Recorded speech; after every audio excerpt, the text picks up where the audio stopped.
Is it possible for the concern to be addressed objectively?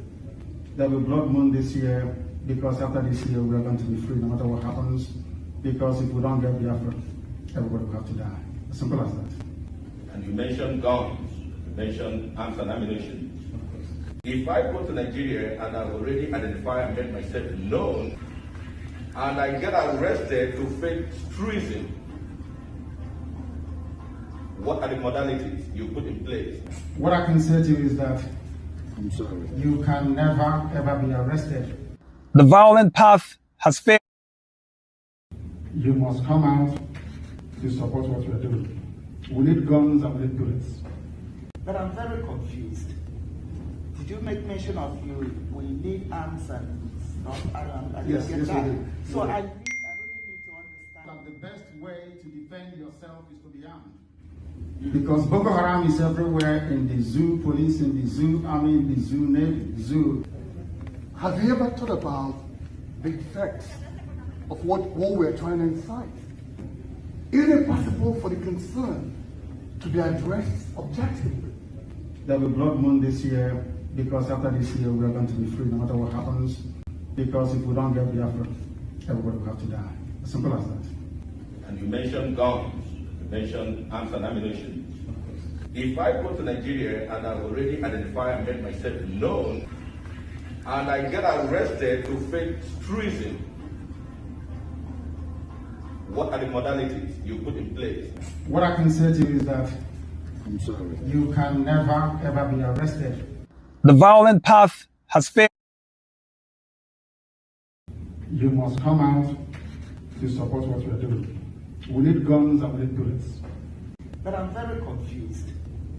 Did you make mention of we need arms and stuff? Yes, we do. So I really need to understand. That the best way to defend yourself is to be armed. Because Boko Haram is everywhere, in the zoo, police in the zoo, army in the zoo, navy, zoo. Have you ever thought about the effects of what we're trying to incite? Is it possible for the concern to be addressed objectively? There will be blood moon this year because after this year we are going to be free no matter what happens. Because if we don't get Biafra, everybody will have to die. As simple as that. And you mentioned guns, you mentioned arms and ammunition. If I go to Nigeria and I've already identified and made myself known, and I get arrested to fake treason, what are the modalities you put in place? What I can say to you is that you can never ever be arrested. The violent path has failed.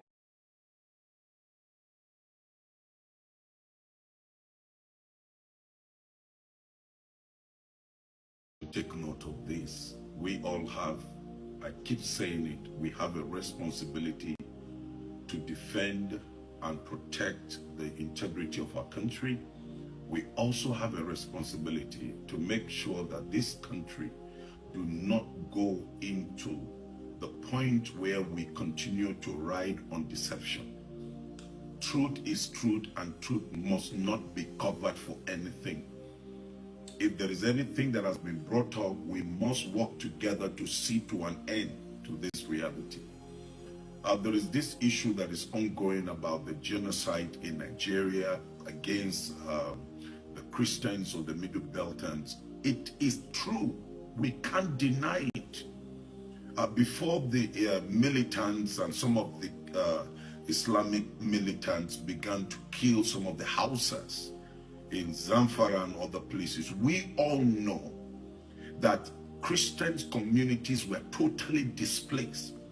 And we have recorded tens of thousands of Christians in the northern Nigeria that have been killed and their communities have been taken away. This is genocide. What is the meaning of genocide? I mean, the English definition is there. What genocide means. Now, I want you, except you are an enemy of Nigeria, but if you know that you're passionate and you're patriotic about the state of this country, then we must share this among ourselves and speak the truth to ourselves and agree with the reality of what is on ground. I have had some of the special assistant media and all of that to the president coming out to say there is no genocide in Nigeria. It's a lie, absolute lie. Just look at it. From in 2025, over 7,000 Christians were killed. Now, in just 2025, 7,087 Christians were killed in 220 days of 2025 alone. Now, daily average Christians that are being killed per day is 32 Christians per day that are being killed in this country. Another record, in 2024, 3,100 Christians were killed. In 2023, 4,118 Christians were killed. Between the period of October 2022 to September 2023, from the documents that we have, 4,118 Christians were killed. We all know about the Christmas massacre that was coordinated by the Fulani militias on the plateau in 2023. You know that 300 Christians were massacred. So you don't talk about Benue. Just within 2023, 500 Christians were killed throughout 2023 in Benue. And you go to this community, I've been there. The Christians are not there any longer. They have been displaced. So there is genocide in Nigeria. And so nobody can tell us lies when we know we have lost so much of our brethren. I have joined in the burial and the mourning of tens of thousands of Christians that have been destroyed and killed in this great country. All I encourage the Nigerian state is to rise up to occasion. Whether it is an attack on a Muslim, whether it is an attack on a church, we must stop it. There is genocide going on. And people are being eliminated, taken away from their community. And I want to say again, we cannot allow a one-party system in this country. It is not healthy. As much as we give our support to the system and the government to succeed, Nigeria cannot survive on one-party system. And I want to say to all these selfish, self-centered politicians, it is time you rethink your actions. Corruption among you must stop, and you must rise up for this time. Il 13 e il 14 giugno nella città di Yelewata, nell'area amministrativa locale di Guma, nello stato di Benue, in Nigeria, si è verificato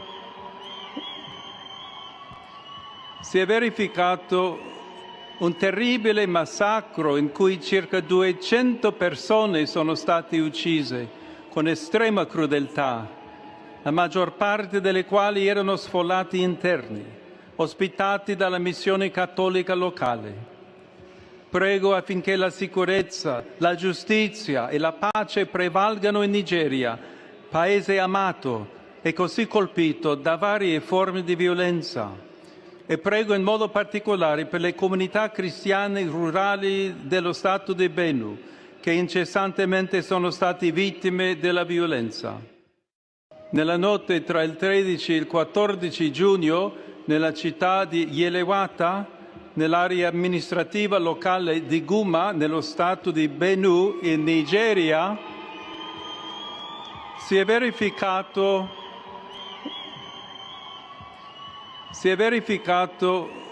un terribile massacro in cui circa 200 persone sono state uccise con estrema crudeltà, la maggior parte delle quali erano sfollati interni, ospitati dalla missione cattolica locale.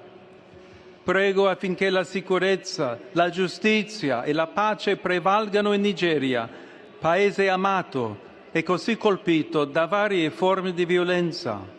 E prego in modo particolare per le comunità cristiane rurali dello Stato di Benue, che incessantemente sono stati vittime della violenza. Nella notte tra il 13 e il 14 giugno, nella città di Yelewata, nell'area amministrativa locale di Guma, Let's observe a minute silence to the fallen heroes of Biafra, and the time starts now.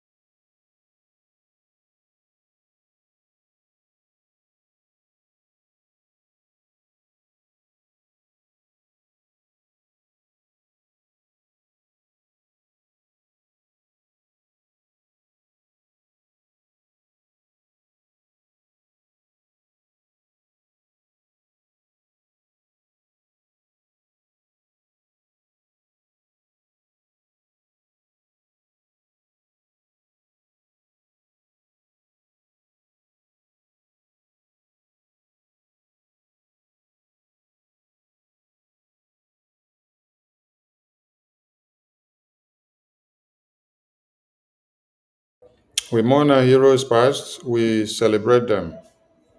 Our heroes living, we celebrate them as well, as we continue to fight on to see that Biafra is fully restored. Ise, Ise, Ise, Ise. Think Biafra, sleep Biafra, mourn Biafra, dream Biafra, morning Biafra, afternoon Biafra, night Biafra, and evening Biafra. I bring you warm greetings, and I salute all of you for all your good works. Greetings to our leaders that have lived before us, and those that are in detention now, and those that are in the battlefield fighting to defend Biafra land. We salute all of you for all your sacrifices. Biafrans back home, thank you for your sacrifices, and we continue because we are yet to get to our final destination.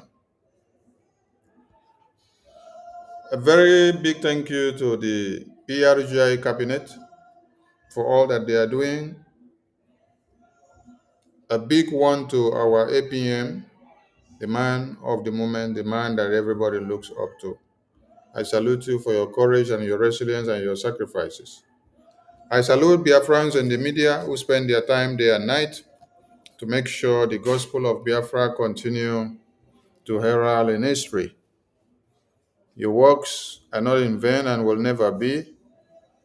We must continue because we have more enemies now than before. I want everyone to understand that we went to Washington, D.C. to recognize more enemies to Biafra.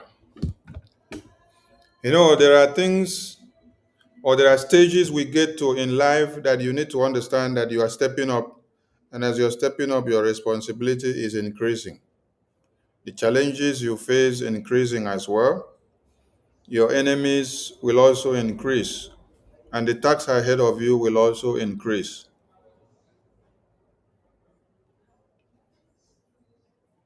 Our going to Washington, D.C. was not a showy display. It was business, confirmation of real business, to tell the world that we are ready and we mean business this time for this Biafra independence. I keep saying it, that we have done few things, remarkable few things in Washington, D.C. from July, August, September, October, November of 2025. How many months did I count? July, August, September, October, November of 2025. Let's say 4 months, right?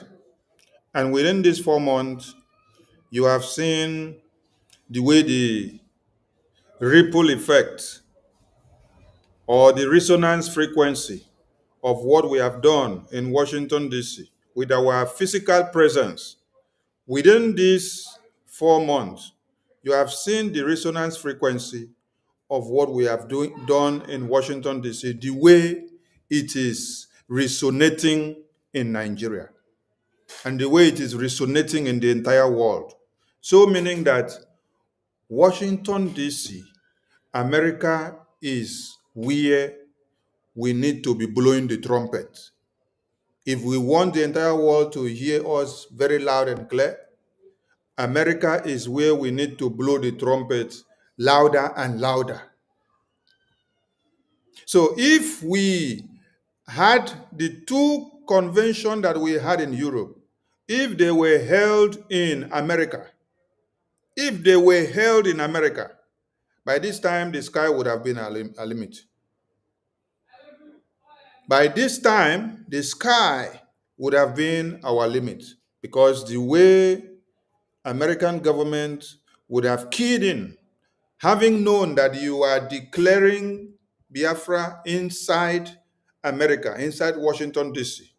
It is a very big honor to the American people to carry the glory that you declared Biafra independence in exile in their very before and in their own country. And then they will carry the glory. America love their names to be in history, and when their names are in history, they don't play with that history. They uphold it and then they live up to it. So had it been the two remarkable conventions we had in Helsinki and also in Lati for Biafra were held in America, in Washington, D.C., or even in New York, or anywhere inside America, hey, the sky would have been our limit now. Just calculate it and say something. From July, August, September, October of 2025, we've done few remarkable things in Washington, D.C. that recorded our presence inside Washington, D.C. And then look at the resonance frequency of it. Look at the resultant effect of it. Look at how it is blowing wind. Look at how thunder is emanating in Nigeria because of our physical presence in Washington, D.C. from July, August, September, October of 2025. But there is something wonderful that is loading. Yes. We went to the U.S. congressional briefing to open the door. And we opened the door. And all the bees, and all the mosquitoes, and all the flies, they let loose. Now we are going to open another door. We are coming.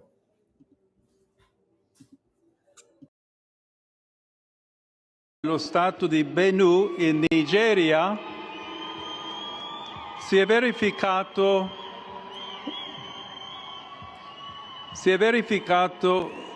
un terribile massacro in cui circa 200 persone sono state uccise con estrema crudeltà, la maggior parte delle quali erano sfollati interni, ospitati dalla missione cattolica locale.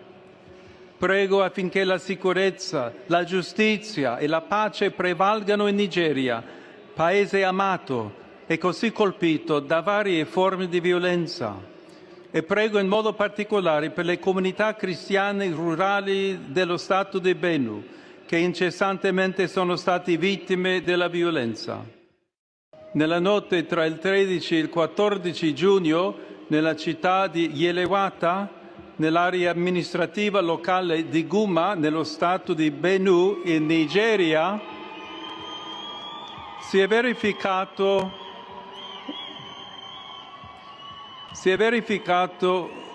un terribile massacro in cui circa 200 persone. Si è verificato un terribile massacro di 200% di persone, Cristian. 200, over 200 Christians were slaughtered. They were massacred in broad daylight. Pope is speaking, and he was speaking in June when the massacre happened.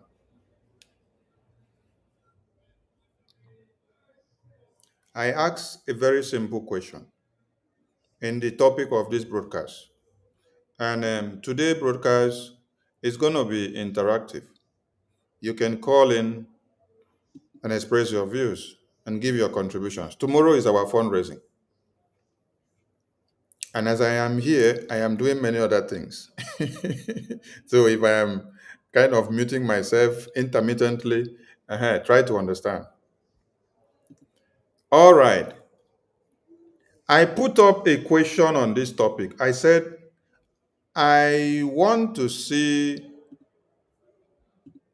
evidence of evidence of evidence of Muslim genocide that was carried out or is carried out by Christians. I want somebody to come and tell us or challenge us or give us evidence of Muslim genocide that was carried out by Christians. And I am asking this question not just inside Nigeria. I'm asking this question for the global world. The global world. The global world. If there is any evidence of Muslim genocide that was carried out by the Christians, Muslim genocide, who carried out the genocide? You say it is Christians. You give us the evidences of this genocide that was carried out by Christians on the Muslims. You explain to us the location, you give us all evidences, you give us references. Let us go and check. We will open and bring those, your references, to the screen for everybody to see. We just want to juxtapose the argument when we are bringing this out to make people understand that Christians are the endangered species in this contraption called Nigeria. And people are coming out to say, no, they massacre Muslims. It is Muslim genocide. We are asking that we want to see Muslim genocide that is committed by Christians on them. We need it. Please, media team, if you have not paid up your channel, go and pay up your channel. I have posted the link in all the platforms where you normally get the links. I came in unannounced, so it's an impromptu. So please check the platforms, the media team platforms, and pay up your channels from wherever you're listening, please. We need evidence because without the existence of Biafra Defense Forces, which we tell you fund Biafra Defense Forces, without the existence of Biafra Defense Forces, the massacre that you hear 200 announced by Pope Leo was supposed to happen in Biafra land. But the Biafran people, brainstorming and defending the homeland under the supervision of the Biafra Defense Forces, are able to curtail and to push away the terrorists that are supposed to come and wipe their babies, women, and children. The massacre that happened here, which Pope Leo is talking about, consumed over 200 lives of babies, women, and children, and men. To every casket, there is a baby inside. To every casket, there is a child inside. To every casket, there is a toddler inside. To every casket, there is a mother inside. To every casket, there is a father, there is a grandfather, there is a sister, there is a brother, there is a great grandfather inside. If Pope Leo is condemning the genocide as a pope, and then other people are saying otherwise, I am calling on all those that are coming to counter the Christian genocide in Nigeria to come up and give us contrary evidence. According to this topic, we need to see Muslim genocide evidence. And that evidence that you have to give us is that it is the Christians that are carrying out the genocide on the Muslims. That is the evidence we want to see. That is the evidence we want to see. Because, let us explain again, Biafrans are predominantly Christians. And let me bring our map that has the state-by-state structure to the screen, so that those that do not understand will get the message well and correct, because a lot of us are still skeptical or ignorant of some things. When you had us in the U.S. congressional briefing, stating and explaining to the United States government that there is a Christian genocide, and then we made it clear that this is Biafran genocide, that Biafrans are predominantly Christians. Some of you have grew up to hear that we are quoted to be over 80 million Biafrans. I want to ask you, how many of the people in your village do not go to church? From the boundary of Ondo to the boundary of the Atlantic Ocean here, to the boundary of Ambazonia, to the boundary of Upper Benue, Upper Kogi, I want to ask, how many of your mothers and fathers do not go to church? Or how many of them do not kneel down to pray? How many?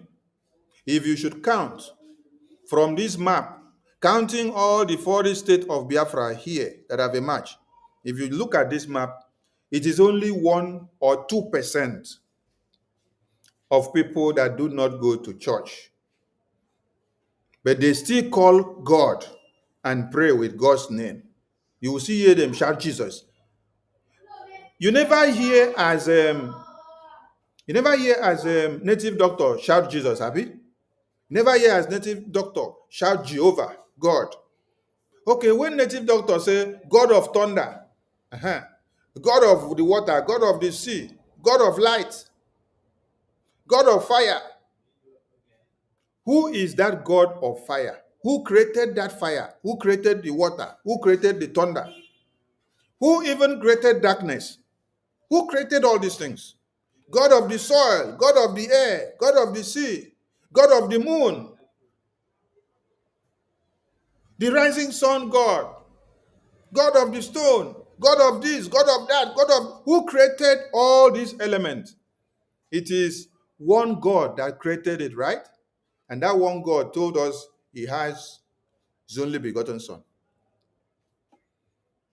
So, whether at the end of the day you say you are traditional worshiper or Jewish worshiper, you're still calling God, right? So if we are to even calculate the traditional worshippers and the Jewish worshippers, the percentage is just 1%. Yes, because from where me I come from, my father used to pour drink on the ground and pray. And I also pour drink on the ground and pray. And when I pour drink on the ground and pray, I'm calling on God. I'm not calling on Satan. And then, when I also hear that they are singing and then praising God, I also enjoy the praises to God, because they are still calling the same God. But just a different way of worship. Maybe I only pour drink and pray. Then the other person will open Bible and then read from the beginning to the end. But we are calling on still one God of creation. Oh. In Biafra land, 40 states, from the 80 million that we hear of to be our population, 99%, 99.89%, let me put it like that, 99.89% of that 80 million are Christians. It's only 0.00 something now that makes up the traditionalists and the Jewish there. So when we say that Biafrans are Christians and that there is a Christian genocide, we are talking of the Biafran people predominantly, because they are the people here that are the Christians that we are talking about. And we want everybody to understand this, because the Biafran people are the Christians here that we're talking about. We are predominantly Christians. The 80 million Biafrans are Christians. They are all Christians. So we are the endangered species that have found ourselves in the hands of the terrorists who wants to wipe us all out. And then, without the existence of Biafra Defense Forces, hey, all of us wouldn't have been alive today. Oh. None of us would have been alive today. Our babies, our women and children, none of them would have been alive today if not the existence of the Biafra Defense Forces. If Mazi Nnamdi Kanu did not exist, and if the gallant men and women of Biafra did not exist, I don't know if we would have had a home that we can call our own today.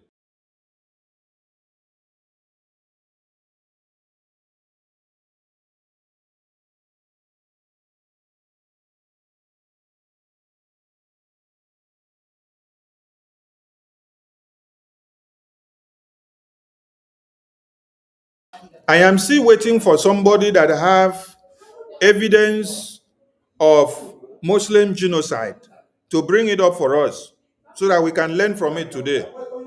We want to learn from the Muslim genocide that is carried out by Christians on the Muslims so that we can see how to apologize if our fellow Christian brothers have carried out genocide on the Muslims.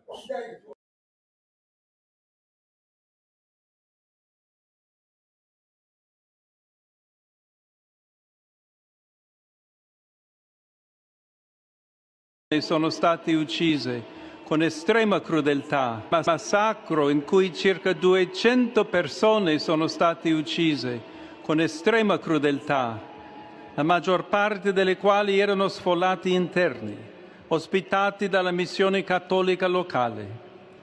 Prego affinché la sicurezza, la giustizia e la pace prevalgano in Nigeria, paese amato, e massacro in cui circa 200 persone sono state uccise con estrema crudeltà, la maggior parte delle quali erano sfollati interni, ospitati dalla missione cattolica locale. Prego affinché la sicurezza, la giustizia, massacro in cui circa 200 persone sono state uccise con estrema crudeltà, la maggior parte delle quali erano sfollati interni, ospitati dalla missione cattolica locale. Prego affinché la sicurezza, la giustizia e la pace prevalgano in Nigeria, paese amato, massacro in cui circa 200 persone sono state uccise con estrema crudeltà, la maggior parte delle quali erano sfollati interni, ospitati dalla missione cattolica locale. Prego affinché la sicurezza, la giustizia e la pace prevalgano in Nigeria, paese amato e così colpito da varie forme di violenza. E prego in modo particolare per le comunità cristiane rurali dello Stato di Benue, che incessantemente sono massacro in cui circa 200 persone sono state uccise con estrema crudeltà, la maggior parte delle quali erano sfollati interni, ospitati dalla missione cattolica locale. Prego affinché la sicurezza, la giustizia e la pace prevalgano in Nigeria, paese amato e così colpito da varie forme di violenza. E prego in modo particolare per le comunità del massacro in cui circa 200 persone sono state uccise con estrema crudeltà, la maggior parte delle quali erano sfollati interni, ospitati dalla missione cattolica locale. Prego affinché la sicurezza, la giustizia e la pace prevalgano in Nigeria, paese amato e così colpito da varie forme di violenza. E prego in modo particolare per le comunità cristiane rurali dello Stato di Benue, che incessantemente sono stati vittime della violenza. Nella notte tra il 13 e il 14 giugno, nella città di Yelewata, nell'area amministrativa locale di Guma, nello stato di Benue, in Nigeria, si è verificato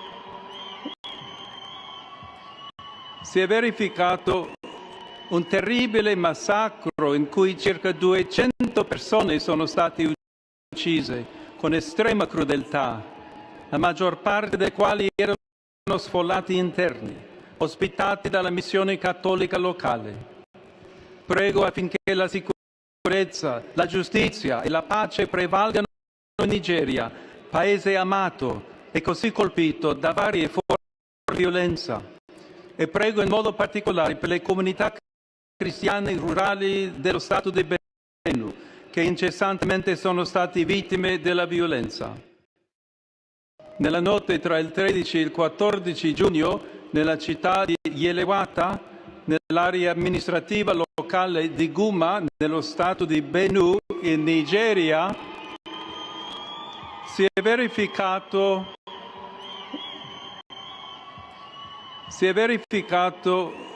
un terribile massacro in cui circa 200 persone sono state uccise con estrema crudeltà, la maggior parte delle quali erano sfollati interni, ospitati dalla missione cattolica locale. Prego affinché la sicurezza, la giustizia e la pace prevalgano in Nigeria, paese amato e così colpito da varie forme di violenza. E prego in modo particolare per le comunità cristiane rurali dello Stato di Benue, che incessantemente sono stati vittime della violenza. Nella notte tra il 13 e il 14 giugno, nella città di Yelewata, nell'area amministrativa locale di Guma, nello stato di Benue, in Nigeria, si è verificato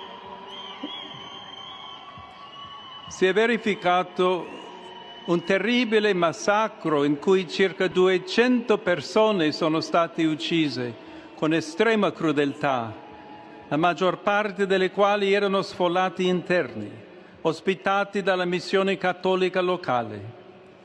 Prego affinché la sicurezza, la giustizia e la pace prevalgano in Nigeria, paese amato e così colpito da varie forme di violenza. E prego in modo particolare per le comunità cristiane rurali dello Stato di Benue, che incessantemente sono stati vittime della violenza.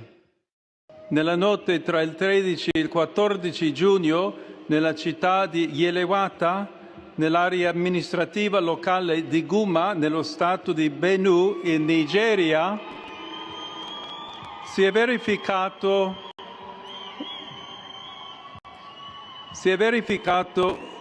un terribile massacro in cui circa 200 persone sono state uccise con estrema crudeltà, la maggior parte delle quali erano sfollati interni, ospitati dalla missione cattolica locale.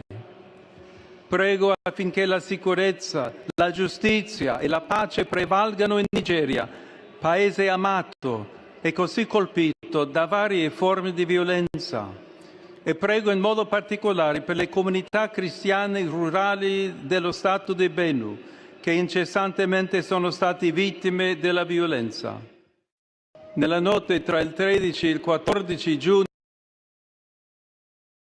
Wait, oh, does it mean that there is no Muslim genocide here because I have been waiting to see somebody. I've been waiting to see somebody come up to let us know that there is Muslim genocide and it was carried out by Christians. So is there no Muslim genocide? Is there no Christian that has carried out Muslim genocide on the Muslims? Or is it only Muslims that carry out Christian genocide? I want to see, I want to see, I want to see, I want to see Muslims presenting the genocide that Christians carried out.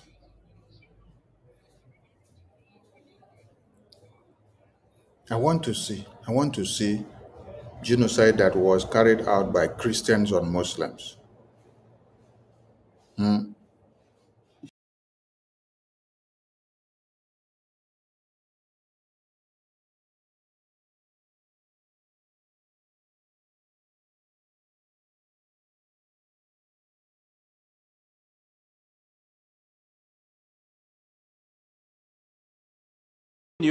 Nella città di Yelewata, nell'area amministrativa locale di Guma, nello stato di Benue, in Nigeria,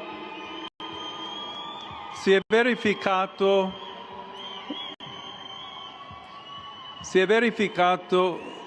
un terribile massacro in cui circa 200 persone sono state uccise con estrema crudeltà, la maggior parte delle quali erano sfollati interni, ospitati dalla missione cattolica locale.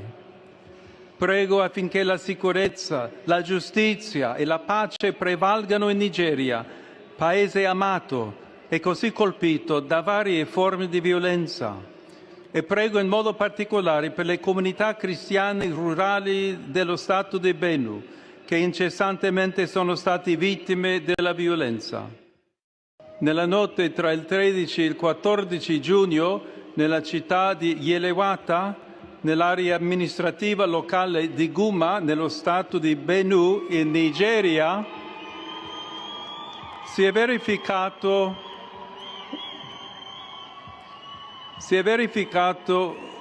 un terribile massacro in cui circa 200 I'm still checking till this time. Let me understand something. Is there no Muslim genocide that is carried out by Christians? If it is not in Nigeria, don't you see it in another part of the world? Don't you see it in another part of the world where Christians carry out genocide on Muslims? I need evidence. I want to see. I want somebody to come up here and say he has the evidence he wants to present to us. Please. Biafrans have been massacred as Christians. The Yorubas have been massacred as Christians. Even the Hausas have been massacred because many of them don't even know what they find themselves into. And many of the Hausas are Christians. Yes. If you see me play one video of a pastor now, the pastor is speaking and then he's speaking Hausa. So many of them are Christians. It is only the Christians that they target and then eliminate. I am asking a very simple and pertinent question. We want to see Muslim genocide that is carried out by Christians on the Muslims. We want to see. We are looking for Muslim genocide that is carried out by Christians so that we use it to juxtapose what is happening.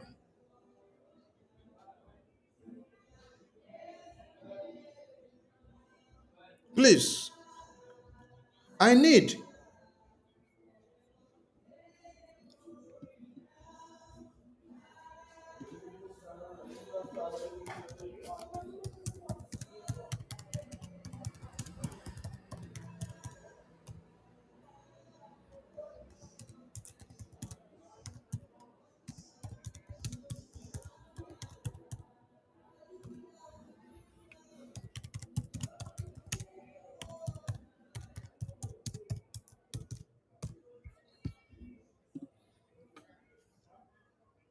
No Muslim genocide.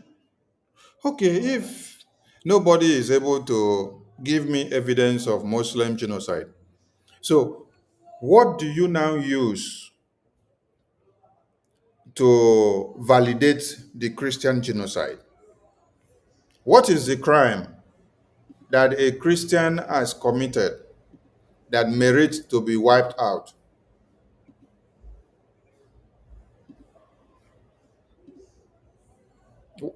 What has Christians done that is a crime that now validates the terrorists to slaughter them?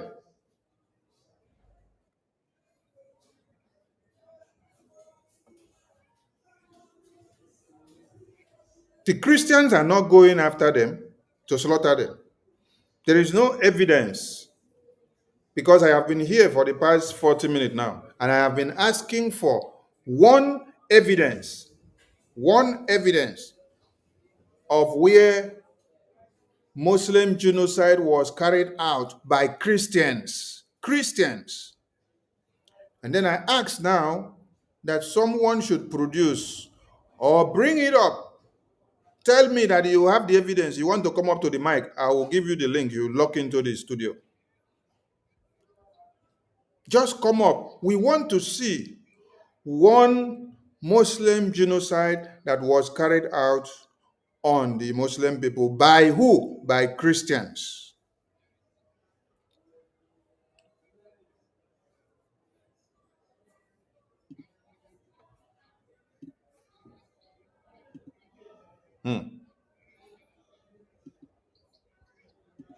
So up to now, 40 minutes going in this program, nobody can present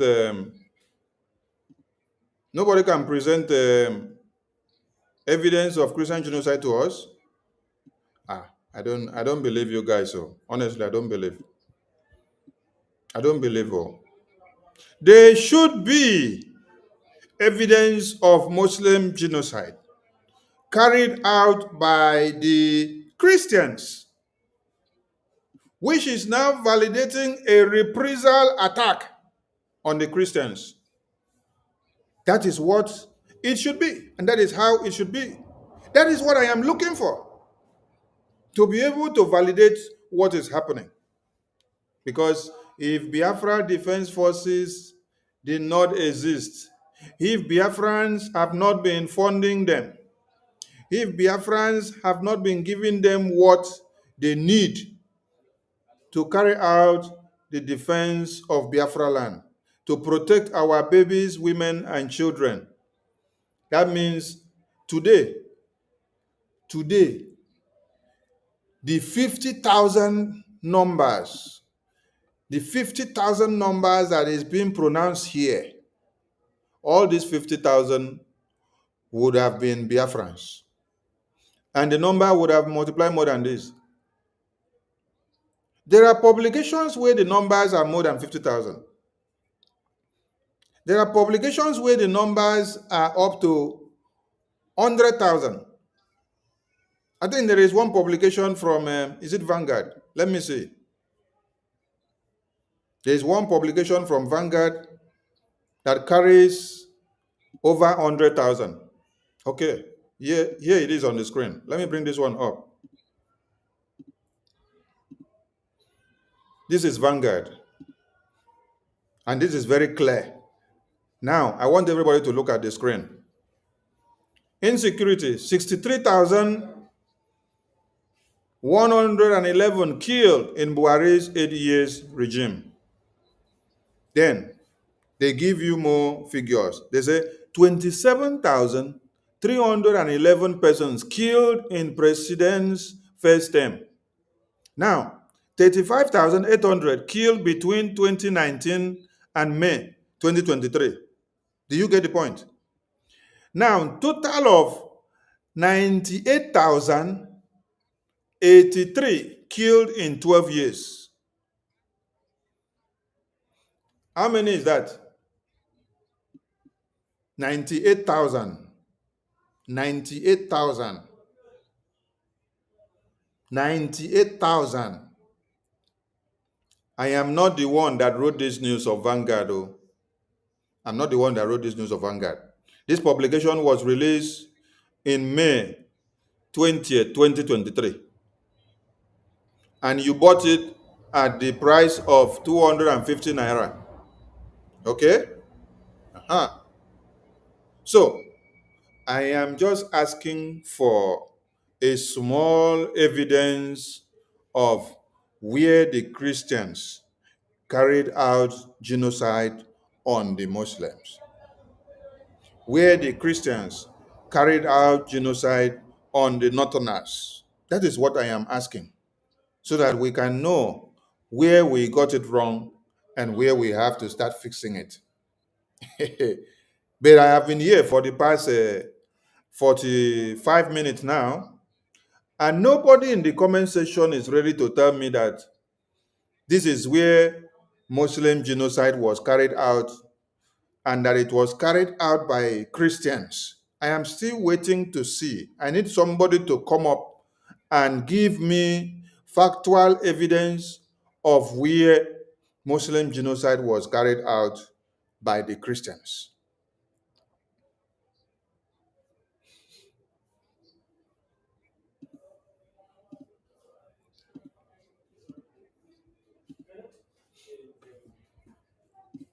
So now, when you now check in 2018, you can see that from this Heritage Foundation have not been able to gather the statistics from 2002, not even from 2009.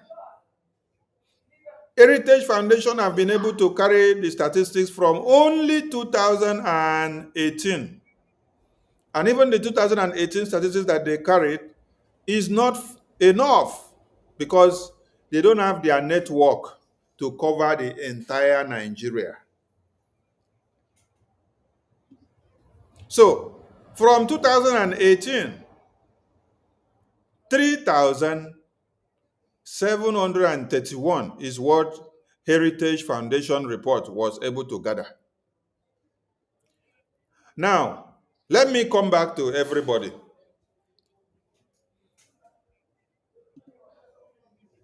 My question now is, how many numbers of Israelis were slaughtered on October 7 that provoked the entire Israel and provoked the entire Israeli military? How many numbers of American citizens were captured by Boko Haram 3 years ago that provoked the American government that they send their professional snipers of the American military to enter Sambisa forest and kill few Boko Haram terrorists and rescue their 2 citizens that were there?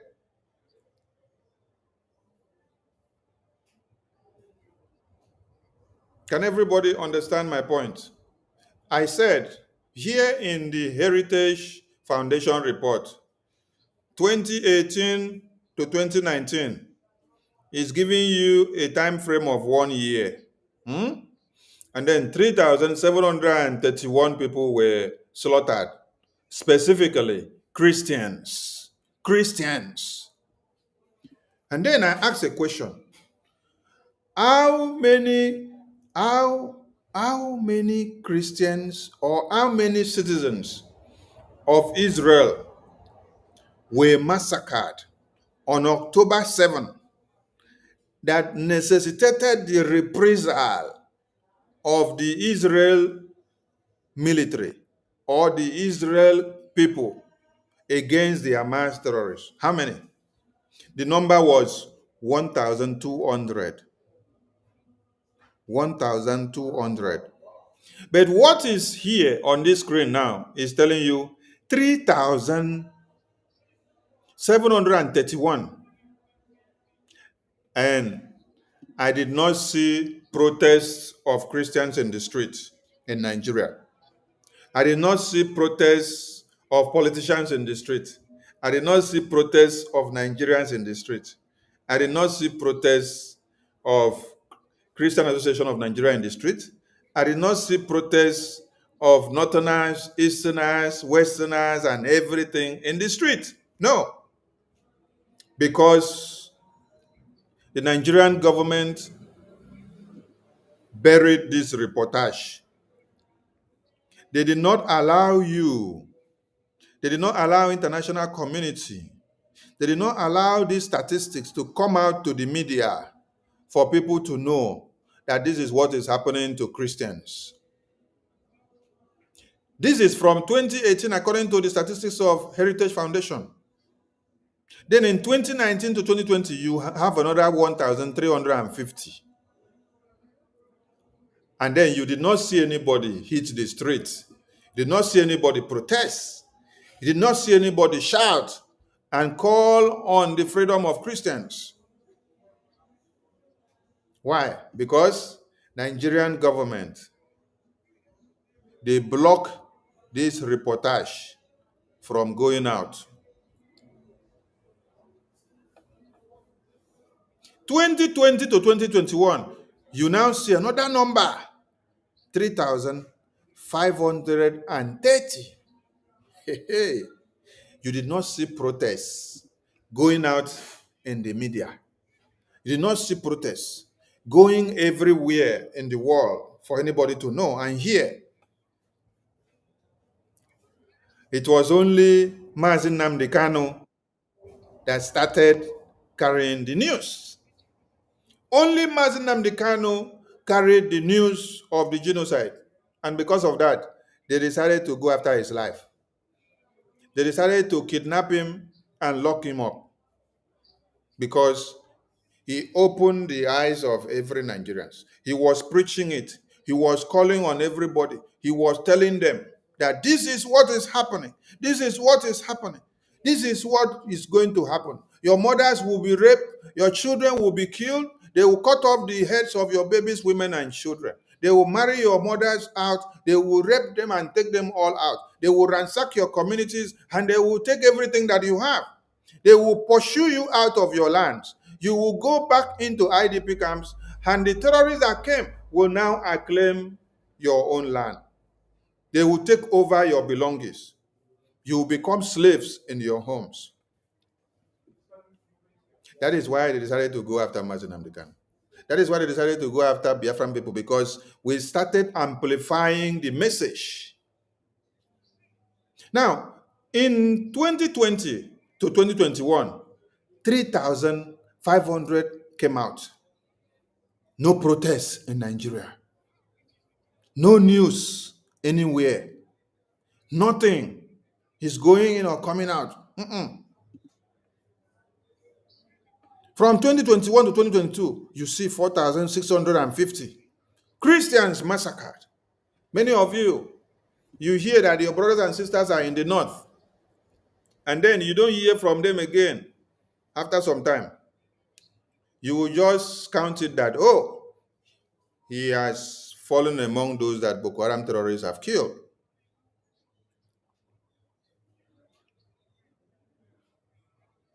Many of us have been forcefully disappeared from Biafra land, and they take us to Guantanamo Bay in this area of the far north, where they use our sisters, our brothers as sex slaves by the Boko Haram terrorists. And there is a mandate in their pamphlet that when they carry out this kidnapping, when they rape you and finish, they must kill you. They will rape man, rape woman, rape everything, and then at the end of the day, they will kill you. If they can kill a baby, a toddler, if they can kill a toddler, how much more a teenager? How much more a child that is able to walk and speak?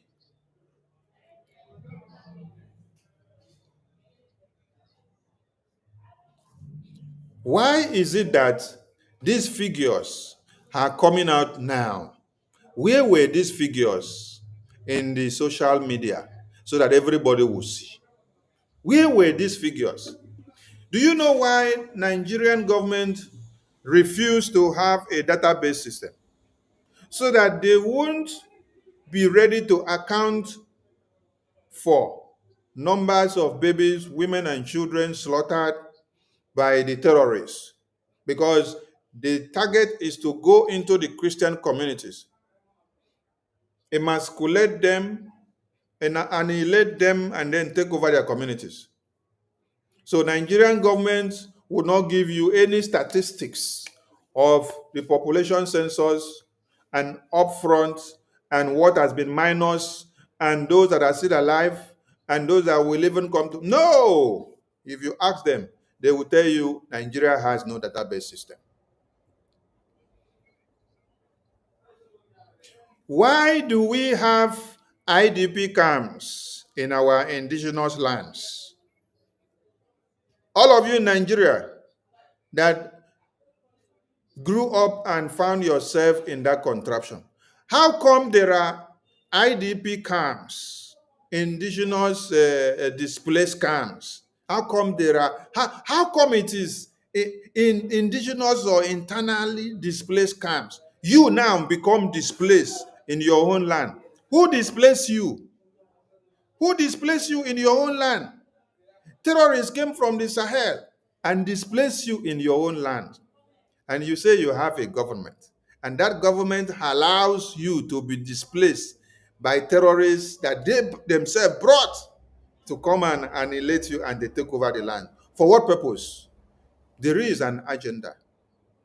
There is a reason for that being done. If 1,200 only were massacred in Israel, and then Israeli government decided to turn Gaza to debris,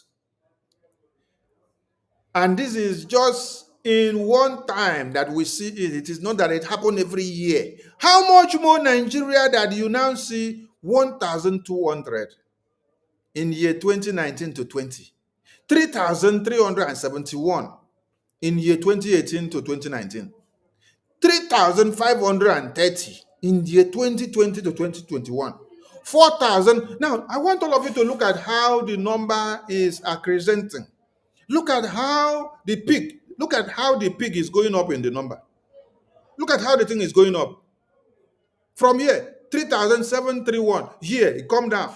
1,350. Here, it goes up again, 3,530. They torchlight and see how far. They increase, 4,650. They go up again, 5,000 something. They go up again, 4,000 something. 3,000 something. Then, in the third quarter of 2025, you are seeing over 7,000. Over 7,000.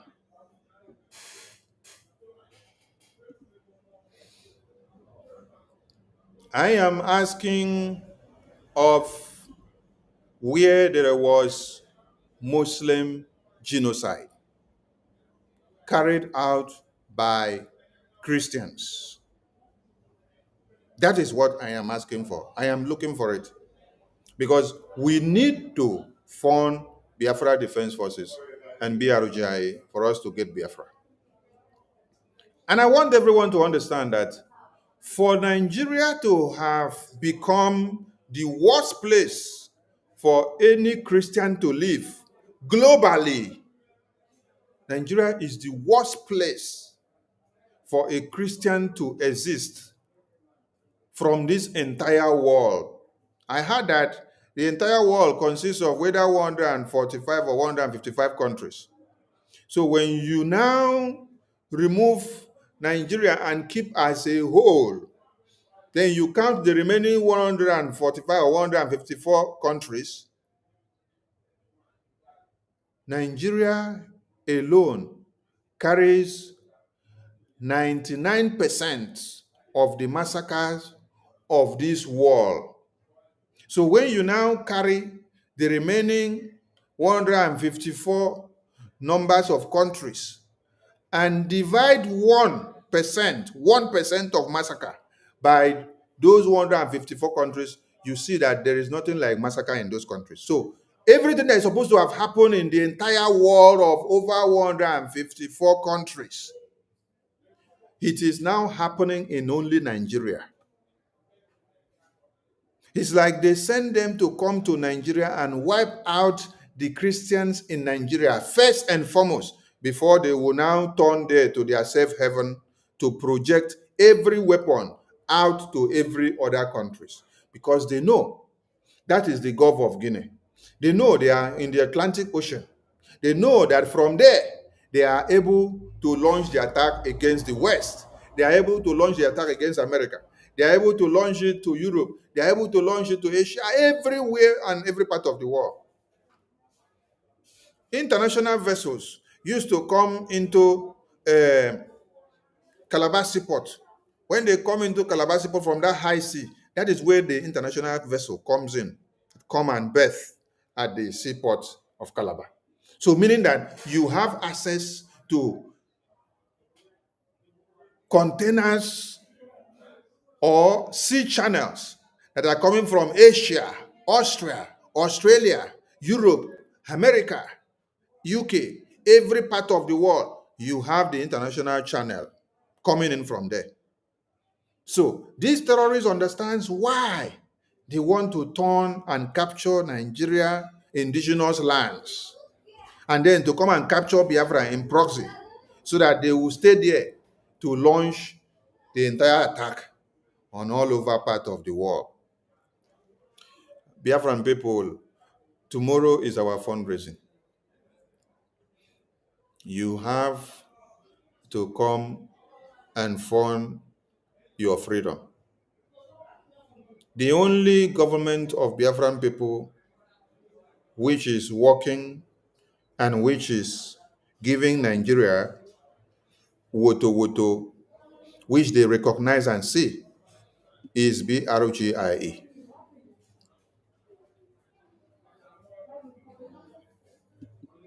And we are calling on every Biafran to understand. Nigeria knows those that are throwing them bullets in Washington, D.C., and also from homeland. That is why Nigerian government, they launched this campaign. Let me go to read this campaign for everybody to see. They launched this campaign of over $2.7 million to go after Biafra, to see if they can counter and destroy the efforts of BRGIE, because they know BRGIE is the voice that is speaking for the Biafran people. Okenkere is the one that is leading the lobbies to go and talk senses into the brains and ears of the American government to look into Nigeria.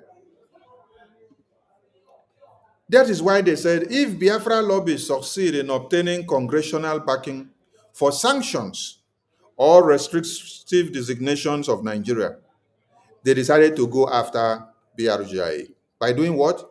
By embarking on what? Over $2.7 lobbying, hiring different propaganda groups so that they can be able to shut down Biafra and to destroy Biafra. That is why some of you are also working in line to help Nigerian government indirectly. When you are attacking BRGIA progress in Washington, D.C. and everything we are doing, when you are attacking APM, you're attacking the lobbies, you're attacking the attorney, you are also working for Nigerian government by proxy without knowing. So this was the congressional briefing. Before now, BRGIA has submitted a testimony to the US government. And let's go down. Now, Biafra Republic government in exile, ably led by acting Prime Minister Nkere, wishes to inform Biafrans that our mission for Biafra in the international level is gaining the desired momentum. Are you getting the message? Our proposed deal to the US government, which many took for a joke, is causing serious problems to Nigeria. Our demands for sanctions on Nigeria for kidnapping our leader, Mazi Nnamdi Kanu, call for sanctions on Finland for transnational aggression on our PM Simon Ekpa, and further pronouncement of imprisonment. Our congressional briefing in September 2025, plus all evidences submitted to the United States of American government against the atrocities of Nigerian government on every indigenous people in Nigeria. All these are bearing fruit daily and gradually, and all of you can see the evidences. Nigerian government are not sleeping now, waking up to understand that BRGI template and agenda for Biafra independence. Though some of our leaders are imprisoned, but cannot be curtailed, no matter all manners of sabotages nor hired lobbyists in the US by the Nigerian government. So Biafrans should know now that we mean business. Quoting from the recent publications of uhuline.com, that President Tinubu's government is quietly mounting its own counter lobby in the United States, signaling a high-staked battle for narrative control in the global stage against Biafra Republic government in exile. We have big battle. That is why I said, after we submitted the testimony to the US Congress, and then we had the congressional briefing, we went to declare ourselves open enemies to the Nigerian terrorist government, to also their allies, and also to let them know that we are fully ready and we are in for business now for this very freedom. So we do not expect to see that the fire that will be coming back to us will be subtle. No, the fire needs to increase. There is going to be heated fire. That is why. Okay? So, quoting from here, whoonline.com has learned that over the past years, the Biafra Republic government in exile contracted US lobbying firm Moran Global Strategies, helmed by former US Congress Jim Moran, to advance its separatist agenda. Multiple US congressional sources confirmed to whoonline.com that BRGI and MSGS have fed US Republicans, including Senator Ted Cruz, data and testimonies depicting alleged massacre of Christian communities in Nigeria. Cruz Nigeria Religious Freedom Accountability Act bears the fingerprint of this narrative.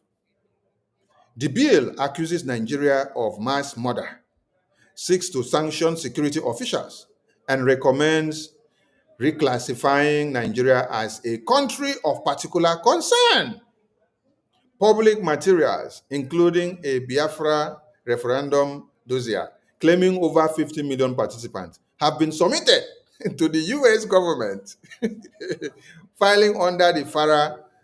FARA here is the website of the US government, where you can go and see the evidence of this document that BRGI has submitted against Nigeria and for Biafra to shape the perception. This narrative push carries obvious danger. Once accepted in US policy-making circles, such framing can attract sanctions, humanitarian interventions, or diplomatic pressure. Now, that is why you see that Nigerian government are angry now, because when this publication was written, this publication was on the 31st of October, and they did not take it serious. They thought that we are joking. They thought that, like some gullible ones that also claim to be Biafrans and fighting the same Biafra with us, will say that our APM carry bags and snap photos with Senator Ted Cruz, that what our APM is doing is only to snap photo with Senator Ted Cruz. That is what foolish and stupid Biafrans can be saying. You are having meeting with high-class policymakers in America, as Senator Ted Cruz, and you snap photo and post on the social media. They say you are snapping only photo, that you don't have anything to do. But those that know what we have been doing, they have gone to dig in to bring out the report to come and explode it on the media. And they were warning Nigerian government that they should not take this thing that Okenkere is doing lightly, that Biafra Republic government in Israel are serious and they mean business. But they did not take it serious until the fire blew out. And then Faunyash open. Can you see that? So, let me now open even the whoonline.com so that we read the news from there for those that want to see it from there. I hope they have not removed the news. May they not remove the news, so because anywhere they see that Biafra is trending, if their paymasters no pay them well, they go remove the news after they publish. All right, this is the news here. This is the news here. And let me play.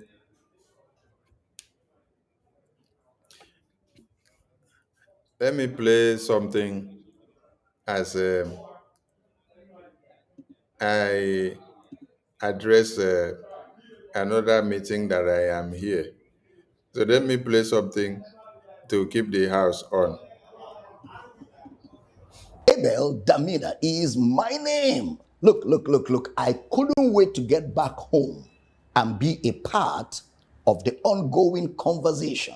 There's been this conversation going on whether there's a genocide in Nigeria or there's no genocide in Nigeria. And I listen to certain individuals who say there's no such thing in Nigeria. Well, whether you call it genocide or you don't call it genocide, let me speak as a victim.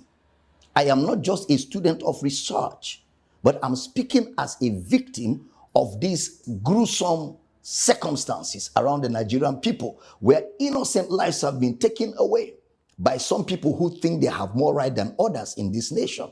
And some people have reduced it to herders and farmers clash. No, sir, this has been ongoing. I grew up in northern Nigeria. My father was a pastor with the Assemblies of God Church. One morning we just woke up in Assemblies of God Church, Samaru Zaria, somewhere adjacent the north gate of Samaru Zaria. My father was a pastor. All of a sudden we woke up in the morning, no provocation, nothing. And the next thing we were hearing was people were just running all over our house and the church with machetes and all of that. The next thing was they started pouring petrol all over the building, both the church and the house, because our house was attached to the church. And the next thing was flames. Everything was burned right down to ashes. We narrowly escaped, found a place where we could shelter ourselves in the military barracks. Eventually, they brought us back to the lecturers' quarters of ABU Zaria, and we had to camp with a family for weeks and months before we could rebuild and start life all over again. That is long. I'm talking about 1986, 87. What about the Metasine situation? Metasine was a sect of the Islamic religion who went around burning and destroying and killing Christians back in the 80s. This is far before there was anything like farmers and herders clash. Then fast forward. What about in the year 2000, where over 2,000 people were killed in Kaduna? Year 2000. What about the over 300 people that were victims of the Miss World in November 2002? All of them, they were not a part of the Miss World. They were just on their own. Something happened somewhere else, and they became victims of it. Lives were killed, houses were destroyed, and whenever they are carrying out this charade, they will be shouting, Allahu Akbar, Allahu Akbar, and they will carry their matches and carry whatever they have, and they will move in their numbers. And everybody on their way that is not chanting what they are chanting becomes a victim. I can go on and on. A few years ago, I was preaching in Kaduna for a great man of God, And I only succeeded in preaching Sunday morning service. After the service, the next morning, as we were preparing for the next service on Monday, the next thing I was hearing was, the whole city is on fire. Kaduna is on fire. Please stay in the hotel room. Don't come out. They are killing, they are burning churches. They are killing everybody. That is how we were stuck in a hotel. Even in the hotel, we were not sure of ourselves, because they were going from hotel to hotel, room to room, killing people that were not chanting Allahu Akbar. And somehow God saved our souls. After about 4 days, we were able to leave Kaduna. But unfortunately, a friend of mine who was a pastor, Reverend Northcote Andrew of blessed memory, was caught in the midst of this as he was escaping for his life. They caught him because he was wearing a collar of a bishop. They hacked him to death, dug the ground, buried him and put a cross there. It is that little wooden cross that made people know that there was a corpse in that place. And this, my friend, was buried. These are real life situations. So for somebody to just sit down in the comfort of his home, maybe somewhere in the south, and be saying there's no such thing in northern Nigeria, my brother, you've not been a part of it. We've been right in the heart of the fire. I remembered one night, these Muslim boys were all over the place in my school, and they were shouting Allahu Akbar. They were looking for me. I had to escape. That night, my saving grace was that I found a female hostel and I slept under the bed. By the next day, I left town. For what? I did nothing. No provocation. Just because I am preaching the gospel. And of course, some of them believe that once you are not of the Islamic faith, you are an infidel. And they believe that if you kill an infidel, you will sleep with 7 virgins. All of this kind of indoctrination that leads to violence at the slightest provocation. Whether it has to do with the people or not, you just get on the streets. What about the Reinhard Bonnke crusade? I'm talking about the Reinhard Bonnke crusade in Kano, where people were hacked, macheted, and killed just because a crusade where the gospel of Christ was going to be preached. And that is why I thank God for people like President Donald Trump, who lent his voice to what is going on here. At least for whatever is what, there's an ongoing conversation all over the world. The matter is no more put under the carpet. And we don't want just conversations. We want some action. We want some action. And in the midst of all this, it snowballed into the herders and farmers clash. It snowballed into banditry, and everything becomes very complicated. Very complicated. And people are dying by the day. There are people in northern Nigeria, places like Borno State, places like Plateau State, places like Benue State, places like southern Kaduna, where whole villages have been taken over by some of these bandits, by some of these Islamic extremists, by some of these Boko Haram people. They've taken over whole villages, driven the villagers away. And somebody said there is no such thing in Nigeria. Why do we have IDP camps?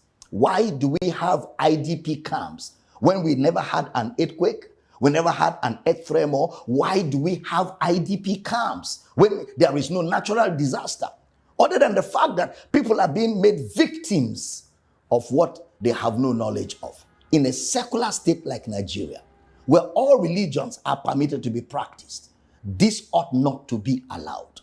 This ought not to be allowed at all. Our government have a duty. Now, when you live in a country like that, where you don't know what becomes of you the next day, you go out, you don't know if you're going to come back. Where you go to church, you're not sure if you're going to come back. When you live in such a country, it's almost as if there's no government. And because the first responsibility of government is security of lives and properties. That's the first responsibility of government, whether at the federal level, at the state level, or at the local government level. Because the population don't have access to arms. But unfortunately, some of these bandits, some of these terrorists, some of these extremists, they are carrying AK-47s, and you wonder, where did they get them from? In fact, it's unfortunate that at a point in Nigeria, there was even a local government in Borno State where Boko Haram drove all our Nigerian security forces and put their flag there. It's very unfortunate. And the government of Nigeria needs to do something quickly. Otherwise, where this is taking us to, we do not know. This has to come to an end. The ADP camps need to be emptied. Let people go back to their homes. Let people go back to their villages. Let people go back to their farmlands. Let people go back to their habitations so that they can live normal lives. So they can live the life they are supposed to live on earth. This is very, very important. And this conversation is so critical at this time. And it's critical that I add my voice to it as a victim of this situation in a country like Nigeria. And I'm believing God that the day has come when this menace will surely come to an end. God bless the Federal Republic of Nigeria. Amen. Abel Damina is my name. Look. I couldn't wait to get back home and be a part of the ongoing conversation. There's been this conversation going on whether there's a genocide in Nigeria or there's no genocide in Nigeria. And I listen to certain individuals who say there's no such thing in Nigeria. Well, whether you call it genocide or you don't call it genocide, let me speak as a victim. I am not just a student of research, but I'm speaking as a victim of these gruesome circumstances around the Nigerian people, where innocent lives have been taken away by some people who think they have more right than others in this nation. And some people have reduced it to herders and farmers clash. No, sir, this has been ongoing. I grew up in northern Nigeria. My father was a pastor with the Assemblies of God Church. One morning we just woke up in Assemblies of God Church, Samaru Zaria, somewhere adjacent the north gate of Samaru Zaria. My father was a pastor. All of a sudden we woke up in the morning, no provocation, nothing. And the next thing we were hearing was people were just running all over our house and the church with machetes and all of that. The next thing was they started pouring petrol all over the building, both the church and the house, because our house was attached to the church. And the next thing was flames. Everything was burned right down to ashes. We narrowly escaped, found a place where we could shelter ourselves in the military barracks. Eventually, they brought us back to the lecturers' quarters of ABU Zaria, and we had to camp with a family for weeks and months before we could rebuild and start life all over again. That is long. I'm talking about 1986, 87. What about the Metasine situation? Metasine was a sect of the Islamic religion who went around burning and destroying and killing Christians back in the 80s. This is far before there was anything like farmers and herders clash. Then fast forward. What about in the year 2000, where over 2,000 people were killed in Kaduna? Year 2000. What about the over 300 people that were victims of the Miss World in November 2002? All of them, they were not a part of the Miss World. They were just on their own. Something happened somewhere else, and they became victims of it. Lives were killed, houses were destroyed, and whenever they are carrying out this charade, they will be shouting, Allahu Akbar, Allahu Akbar, and they will carry their matches and carry whatever they have, and they will move in their numbers. And everybody on their way that is not chanting what they are chanting becomes a victim. I can go on and on. A few years ago, I was preaching in Kaduna for a great man of God. And I only succeeded in preaching Sunday morning service. After the service, the next morning, as we were preparing for the next service on Monday, the next thing I was hearing was, the whole city is on fire. Kaduna is on fire. Please stay in the hotel room. Don't come out. They are killing, they are burning churches. They are killing everybody. That is how we were stuck in a hotel. Even in the hotel, we were not sure of ourselves, because they were going from hotel to hotel, room to room, killing people that were not chanting Allahu Akbar. And somehow God saved our souls. After about 4 days, we were able to leave Kaduna. But unfortunately, a friend of mine who was a pastor, Reverend Northcote Andrew of blessed memory, was caught in the midst of this as he was escaping for his life. They caught him because he was wearing a collar of a bishop. They hacked him to death, dug the ground, buried him, and put a cross there. It is that little wooden cross that made people know that there was a corpse in that place. And this, my friend, was buried. These are real life situations. So for somebody to just sit down in the comfort of his home, maybe somewhere in the south, and be saying there's no such thing in northern Nigeria, my brother, you've not been a part of it. We've been right in the heart of the fire. I remembered one night, these Muslim boys were all over the place in my school, and they were shouting Allahu Akbar. They were looking for me. I had to escape. That night, my saving grace was that I found a female hostel and I slept under the bed. By the next day, I left town. For what? I did nothing. No provocation. Just because I am preaching the gospel. And of course, some of them believe that once you are not of the Islamic faith, you are an infidel. And they believe that if you kill an infidel, you will sleep with 7 virgins. All of this kind of indoctrination that leads to violence at the slightest provocation. Whether it has to do with the people or not, you just get on the streets. What about the Reinhard Bonnke crusade? I'm talking about the Reinhard Bonnke crusade in Kano, where people were hacked, macheted, and killed just because a crusade where the gospel of Christ was going to be preached. And that is why I thank God for people like President Donald Trump, who lent his voice to what is going on here. At least, for whatever is what, there's an ongoing conversation all over the world. The matter is no more put under the carpet. And we don't want just conversations. We want some action. We want some action. And in the midst of all this, it snowballed into the herders and farmers clash. It snowballed into banditry, and everything becomes very complicated. Very complicated. And people are dying by the day. There are people in northern Nigeria, places like Borno State, places like Plateau State, places like Benue State, places like southern Kaduna, where whole villages have been taken over by some of these bandits, by some of these Islamic extremists, by some of these Boko Haram people. They've taken over whole villages, driven the villagers away. And somebody said there is no such thing in Nigeria. Why do we have IDP camps?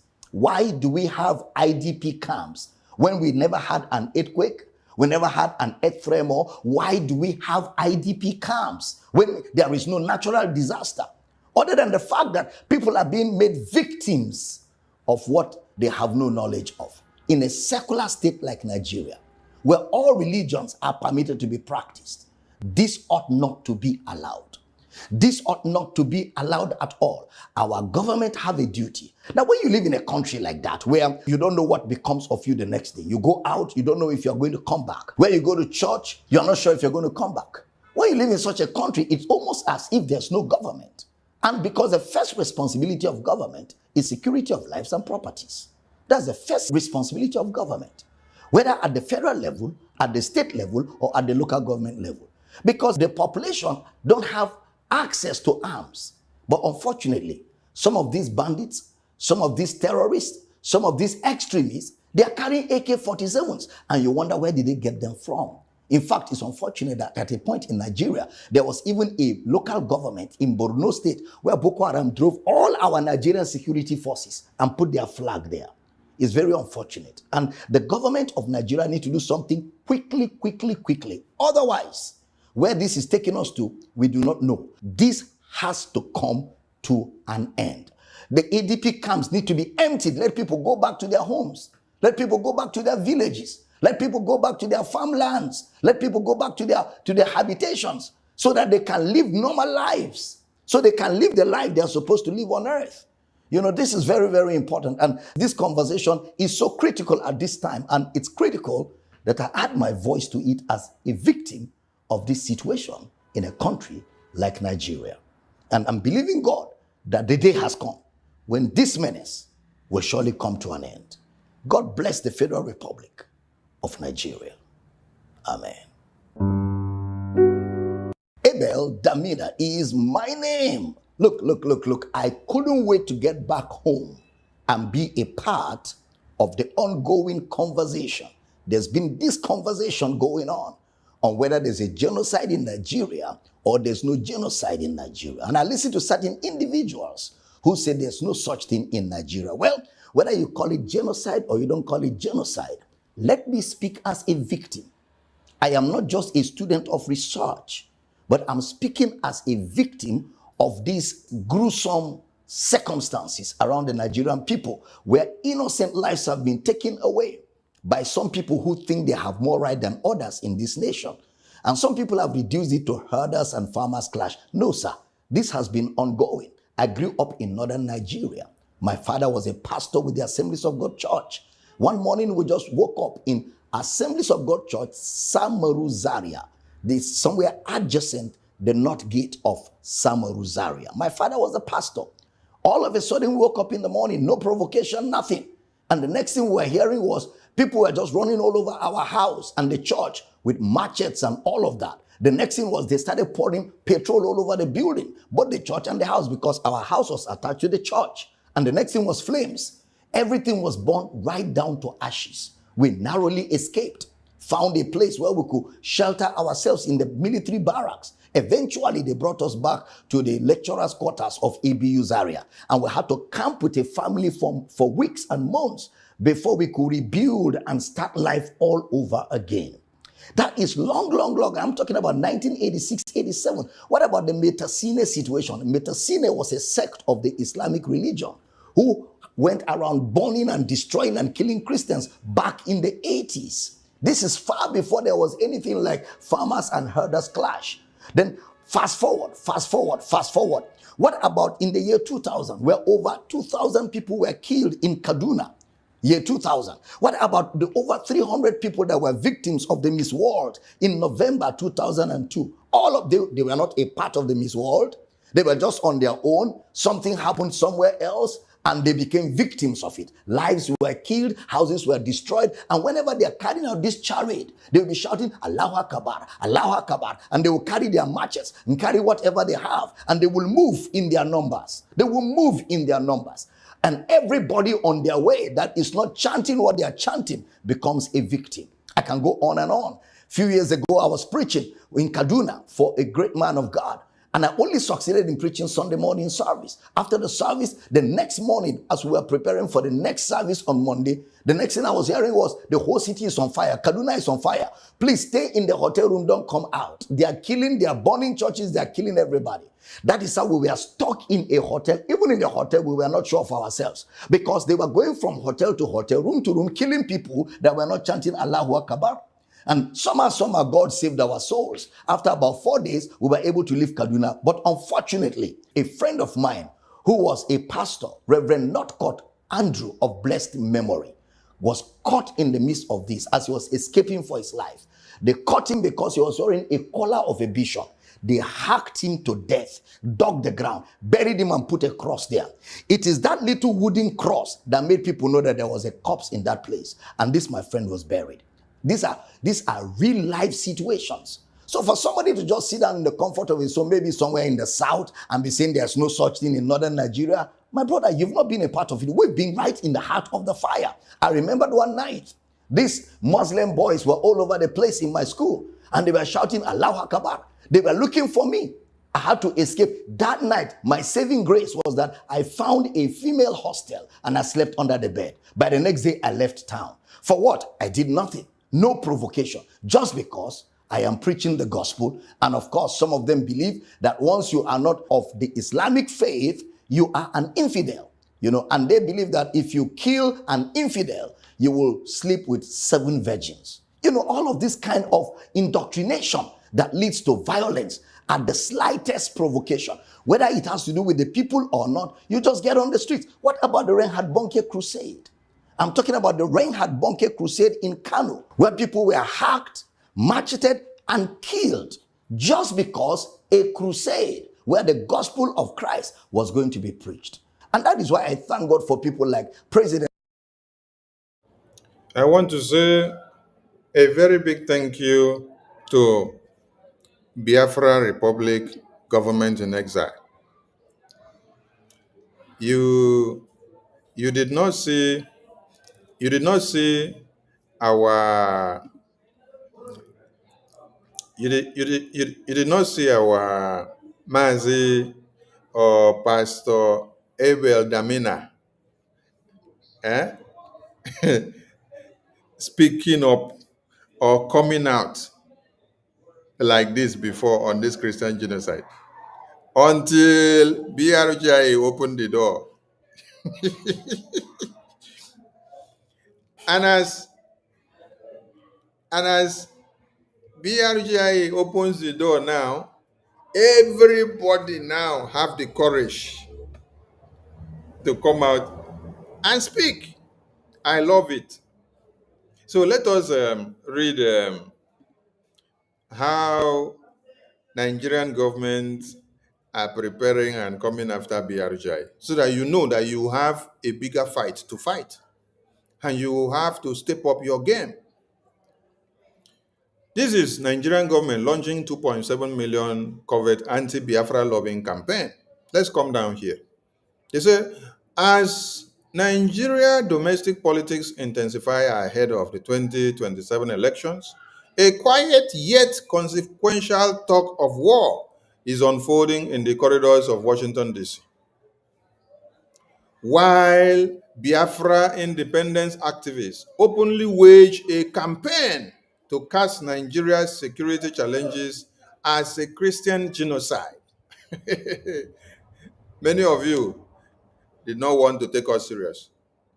This media house is UK. It's UK. UKWhoWhoOnline.com.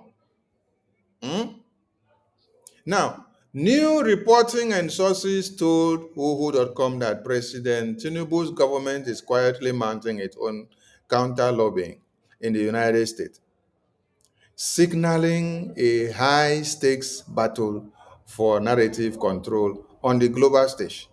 So, if Biafra lobbyists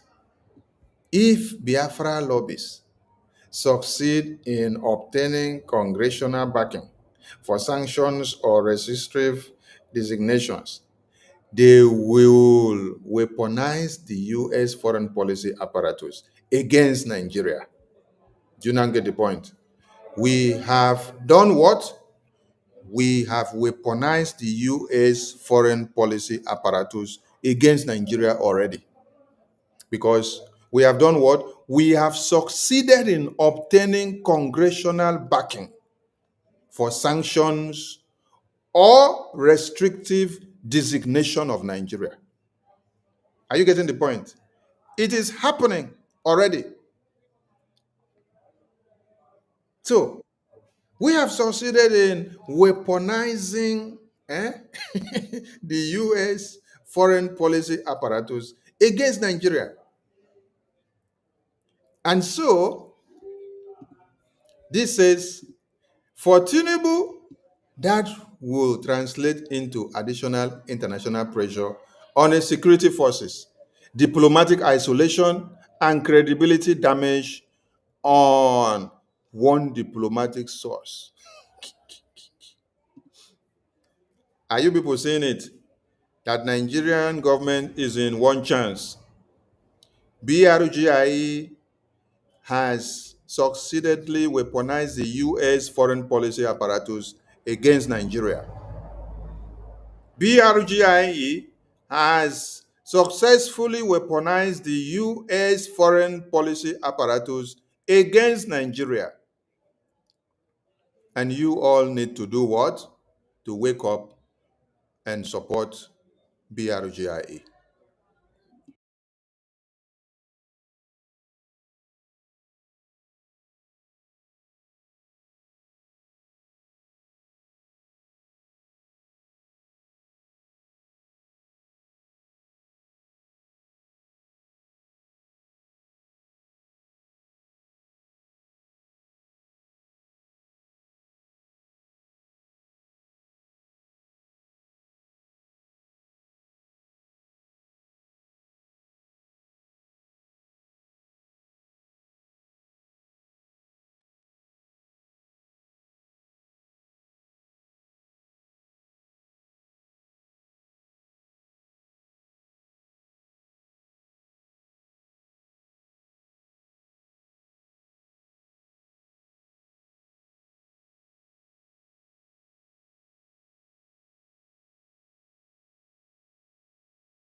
So, Biafran people are at this time supposed to know that they have done noble in Washington, D.C.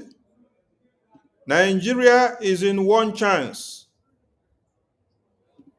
Some of you don't understand the intricacies of the designation of Nigeria as CPC. While BRGIA carrying Biafra flag are campaigning to destroy Nigeria. Do you know how much and how far you have destroyed Nigeria now? You don't know. This is what you need to understand.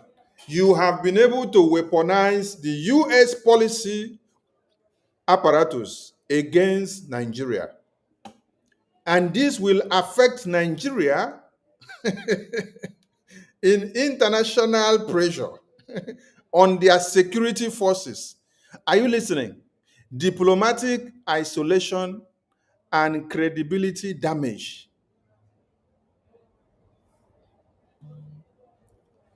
Now, let me come back here.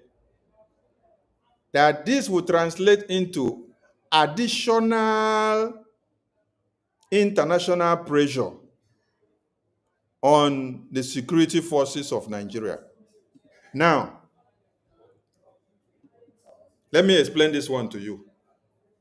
Did you now see that the Nigerian military forces, they are under international pressure now? Do you now understand it? The designation of Nigeria as a country of particular concern is one method of putting Nigerian military formations on international pressure. And this will be wobbling Nigeria like this. They are shrinking. This is a systematic pattern of you getting Biafra. And you have to wake up to support BRGIA. You have to wake up to support Biafra Defense Forces. Because we have been able to do what? Weaponize the U.S. foreign policy apparatus against Nigeria.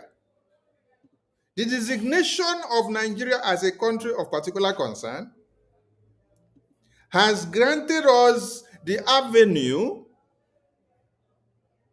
to see sanctions on Nigeria, restrictive designations. We have, by this very act, weaponized the U.S. foreign policy apparatus against Nigeria.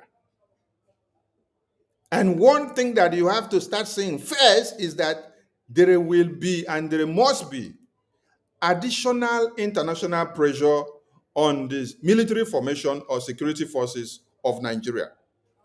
And that is happening already. It is in motion. You can see that they are in disarray. You can see that American government has just proposed a guns are blazing on Nigeria. Since you heard that, you see that the military formations of Nigeria are in disarray. You see that Nigerian government alone are in disarray because they cannot defend what is coming. This Biafra, what our forefathers did differently, we are going to also do it stylishly. We are also going to do it stylishly. Our fathers fought with guns and bullets, and they did not have opportunity to have a one-on-one sit-down conversation with the US lawmakers to be able to deliberate and to talk and to discuss anything. But you see today, yesterday you saw my acting prime minister wonderfully dressed, seated in an interview with Gunter, chairman of Austrian Committee on NATO, Kosovo, Ukraine, and EU. And then, if you look again, you see my same APM making his way to Washington, D.C. You see him everywhere. You see him everywhere. Having meeting in Washington, D.C. You see him everywhere. Everywhere there is conference, you see him there, sending the message and explaining something. Now, something is happening. I want all Biafrans to understand something. That your freedom is here. And you need to understand the implications of Nigeria being designated as a country of particular concern. First thing that you should understand is that you, by this act, after your congressional briefing, putting Nigeria the way it is, after the congressional testimony, putting Nigeria the way it is, and then after the US Congress have now looked into the genocidal pact that you placed before them on the table and reviewed and see that everything that you presented are factual. There is nothing fictional about it. They've come to a conclusion of dealing with Nigeria. And what is that to your advantage? Number one is that you have been able to weaponize U.S. foreign policy apparatus against Nigeria. And then the next thing you will see that this will translate into additional international pressure on the military formations and security forces of Nigeria. Then the next thing you will see is that there will be diplomatic isolation to Nigeria. Because of them being a country on a red list, there will be diplomatic isolation on Nigeria. When there is diplomatic isolation on Nigeria on the international table, what do you think will happen to Nigeria? American government is helping you to weaken Nigeria small so that you can gain your power to gain your independence. This is credibility damage. Credibility damage. Credibility damage. It is time for all of you to put all your asunders aside. It is time for all of you to keep your hatred and personal issue aside as a fellow Biafran. But come into BRGI and support financially, because we have gotten Nigeria on their balls. Yes, we have grabbed their testicles and we are squeezing it. And they are crying now. They are crying now because number one is that we have gone to the point of weaponizing U.S. foreign policy against them. Yes. All those apparatus of foreign policies are now against Nigeria because they are on the red list. Now, let me ask you, on a normal ground, will the security or military formation of Nigeria be threatened when they heard that American military are coming to crush the terrorists? Are they supposed to be threatened? No. It's because you are on the CPC list. That is why you will now become endangered species to international pronouncement. Everything that international community will be saying now will be a pressure kind of on you. And this pressure is coming on the security forces of the country, because when your military formation is alive, they are not afraid of anything. That means your country is alive. But when your military formations are volatile, they have become so vulnerable and they are dying. And as we speak, they are dead already. So the CPC designation of Nigeria is one that Biafra Republic government in Israel have successfully opened a door for more sanctions on Nigeria and more restrictive designations on Nigeria, and also weaponize the U.S. foreign policy apparatus against Nigeria. So this now is translating into international additional pressure on the Nigerian military formations. Then you're going to see diplomatic isolation as well. Then you're going to see credibility damage. Credibility damage. So it is opportunity for all Biafrans to now wake up.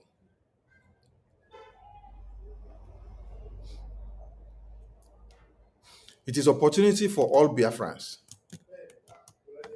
to now wake up and put their hands together and support BDF and BRGI, because we have done Nigeria something very bad.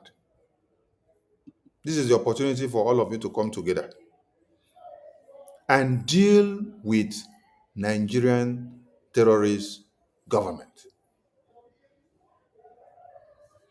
You see, the kidnapping of Mazi Nnamdi Kanu counts as one crime against Nigerian government, which we stipulated on the congressional testimony. So when you see American government and other, see now, you see when they say where America stand or when America speaks, others follows. Let me explain to you. Since when we went to Europe to have the Helsinki Convention, we went to Europe to have the Latte Convention of the Declaration of Biafra. Did you hear it speak volume? Did not speak volume more. And America did not even comment on it. Now we came back to America July, August, September, October. We did just few things. And now fire sparked in America. Now, since ever that we did not come to America physically to have a congressional briefing, did you hear American foreign policy makers speak about Biafra? Did you hear them speak about the Christian genocide? Did you hear them take the issue of Nigeria very serious? No. But immediately we held the garment of American Congress. We entered there, we delivered the message boldly. We sat down there, we testified. We gave them evidence against Nigeria. It emboldened American government with the courage that we had to now start looking into Nigerian issues. And when American government has started speaking, every other part of the world now starts speaking. The question is, why didn't Europeans speak before when Donald Trump or when American lawmakers did not speak about Biafra and the Christian genocide? Why didn't China speak about the Christian genocide in Nigeria when Donald Trump government or when American lawmakers did not speak? Why didn't Russia speak about the genocide in Nigeria when American lawmakers did not speak after we had engaged them? Are you telling me that the UK government, that the Chinese government, that the European government, the Asia, the Australia, the Russia, the Antarctica, every continent of this world, that they are not aware of the atrocities of Nigeria for years? Why didn't they speak when American government did not speak? So they waited until when we rekindled the fire by grabbing the garment of the American Congress, going inside the White House, testifying and giving all evidence. American government now sat back. They review our congressional briefing. They review our congressional testimony. They add and minus. They juxtapose and saw that all what we said were factual. They went into investigation. They started speaking. Immediately they started speaking. That is when Europeans now started amplifying on what American lawmakers have said. That is when you now see lawmakers in UK also start speaking to amplify their voice on what American lawmakers have started pronouncing. That is when you now see people from Russia, you now see people from China, you now see people from Europe. They now start speaking, amplifying the voice of what American lawmakers have already spoken. If we did not held the garment of the US Congress and drag them till they start speaking, every other part of the world leaders would not speak because they will see it and keep quiet because they want to see Nigeria continue. Not minding the massacre of babies, women, and children. But only America have the courage to call a spade a spade. Every other countries, every other continent, they ignore. They say it is not their business. They only focus on the business deals that they have with Nigeria. They don't bloody care about how many babies, women, and children are massacred. Do you now understand when we say, when America speaks, others follows? Every world leader is keeping quiet and ignoring your cry on daily basis. They wait until when they see America say something before they will come and also mimic. They just come to mimic. Some of them are not saying it with all their heart. They come to mimic what America has said so that you will not say, oh, they did not say something.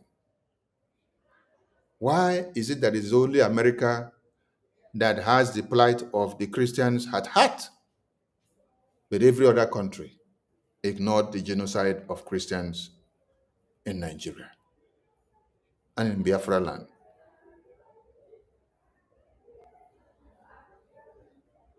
For the past years, all the countries of the world have continued to enjoy diplomatic engagement and businesses with Nigerian government. And they look away from the genocide that is happening in Nigeria until BRGI grab the hems of the garments of the American lawmakers and tell them, I will never leave you unless you look into my case. I will never leave you unless you look into my case. And now American lawmakers have spoken, and then the world leaders can now start putting their voices. Ask somebody a very simple question. Why has Russia, China, Europe, UK, Asia not spoken about the Christian genocide since 2002? Why have they not made any step to sanction Nigeria for the Christian genocide since 2002? Why is it that for the past 10 or 20 years, is only America that sees the importance of sanctioning Nigeria for supervising the genocide on Christians? Donald Trump did it when he was the president in 2018. And he has come back again. American government is still doing it again. Why is it that it's only America that have the interests of Biafrans at heart? But the Europeans, the European Commission, they have done so well by aligning with Nigeria because of oil and gas to imprison our prime minister. So if American government were also putting Nigerian oil and gas on the table, they would have imprisoned our acting prime minister now. Yes. American government would have imprisoned our U.S. North and South American rep now. American government would have imprisoned our deputy North and South American rep now. American government would have imprisoned our minister Love now. American government would have imprisoned our minister Akuta now. American government would have imprisoned our minister Mazi Chima now. American government would have imprisoned our COS, Mazi Amobi now. American government would have imprisoned all our leaders, reps and admins that we have in America now, if they put the oil and gas interests of Nigeria on the table. They would have shut down our Biafra Republic government in exile headquarters now, and then imprison all of us in America. They would have locked all our officials in the US now up just like Europe have done for Nigeria because of their interest of oil and gas.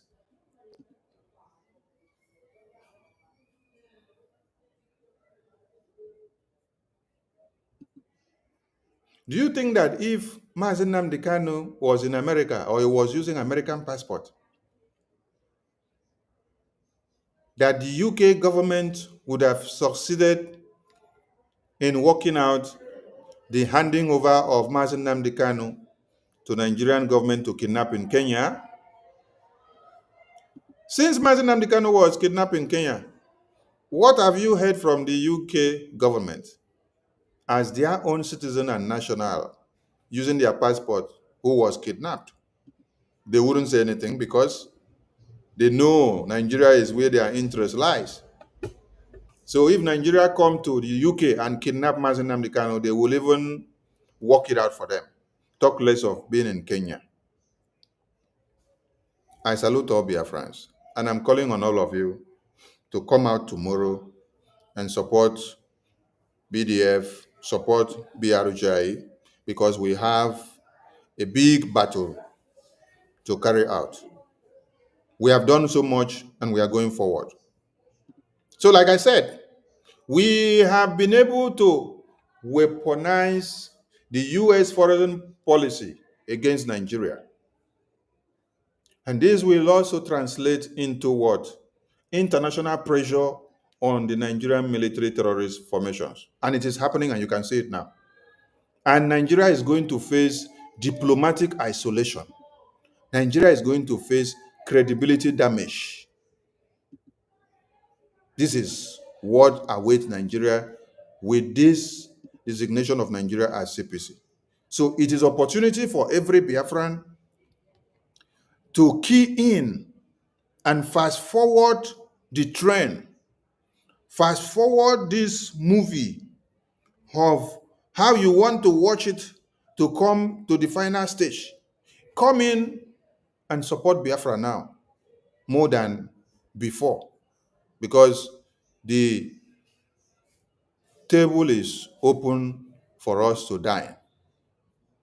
Now, whoonline.com has learned that over the past year, the Biafra Republic government in exile, led by Simon Ekpa, contracted U.S. lobbying firm Moran Global Strategies, helmed by U.S. Congressman Jim Moran, to advance its separatist agenda. Then, multiple U.S. congressional sources confirmed to whoonline.com that BRGIE and Moran Global Strategies have fed U.S. Republicans, including Senator Ted Cruz, data and testimonies depicting alleged massacres of Christian communities in Nigeria. So, Cruz Religious Freedom Accountability Act bears the fingerprint of BRGIE narrative. Are you reading the news very well, and are you understanding it? Okay. The bill accuses Nigeria of mass murder, seeks to sanction security officials, and recommends reclassifying Nigeria as country of particular concern. Public materials, including Biafra referendum dossier, claiming over 50 million participants, have been submitted to the U.S. regulatory filings under FARA to shape the perception. But this narrative push carries obvious danger.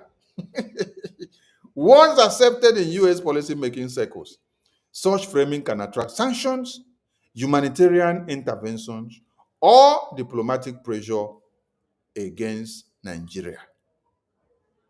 Do you now understand the significance of designating Nigeria as CPC and what BRGI is doing to Nigeria? Okay. Now,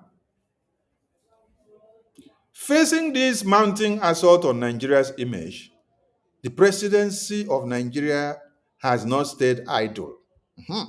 In January 2025, a media expose claimed President Tinubu's team engaged multiple US lobbies and PR firms, reporting $2.7 million outlay to rehabilitate his image in Washington, D.C. after scandals over certificate irregularities and drug allegations.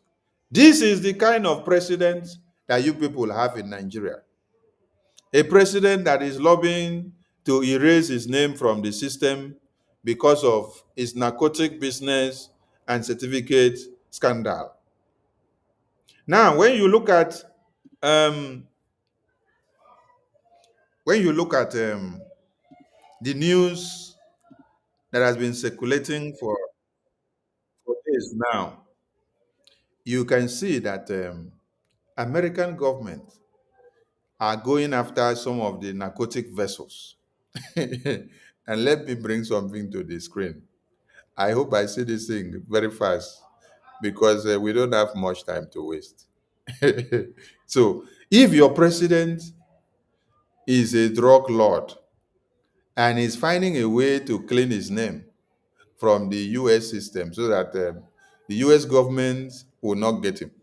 And then now, Nigerian government is in a quagmire and they are going to face international sanctions and they are already facing international sanctions. What will be the fate of Nigerians when your presidency cannot visit America because of his drug case file? Who will now go and sit down like Ramaphosa went to America, White House, to sit down with Donald Trump and deliberate and iron out diplomatic issues that has to do with his country, South Africa? He spoke as a man. He spoke one-on-one physically with Donald Trump.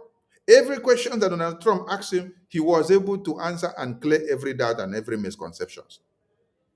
How can your drug lord president, who has a case file in the US, now be able to enter America in this very dispensation to sit down and discuss Nigeria on the table? Whether Nigeria has done it wrong or done it bad or done it good or made mistakes. How can he enter America to sit down and table your case and to discuss? Do you know why he cannot enter America? There's something here on the screen. This happened, I think, 3 or 4 days ago. The United Kingdom suspends some intelligence sharing with the US over boat strike concerns in major break. Now, this boat strike concern, why did US strike this boat? US struck this boat because this boat was carrying narcotics. This boat was carrying drugs, according to the news. So, the US government strikes every boat or ship that they see that is carrying drugs to enter into America or to even to pass by, which they know that is going to destroy the life of humanity. So if only a boat that is carrying the drugs, American government strikes the boat, what do you think will happen to your president of Nigeria when he now enters America? When he himself, he is the drug lord.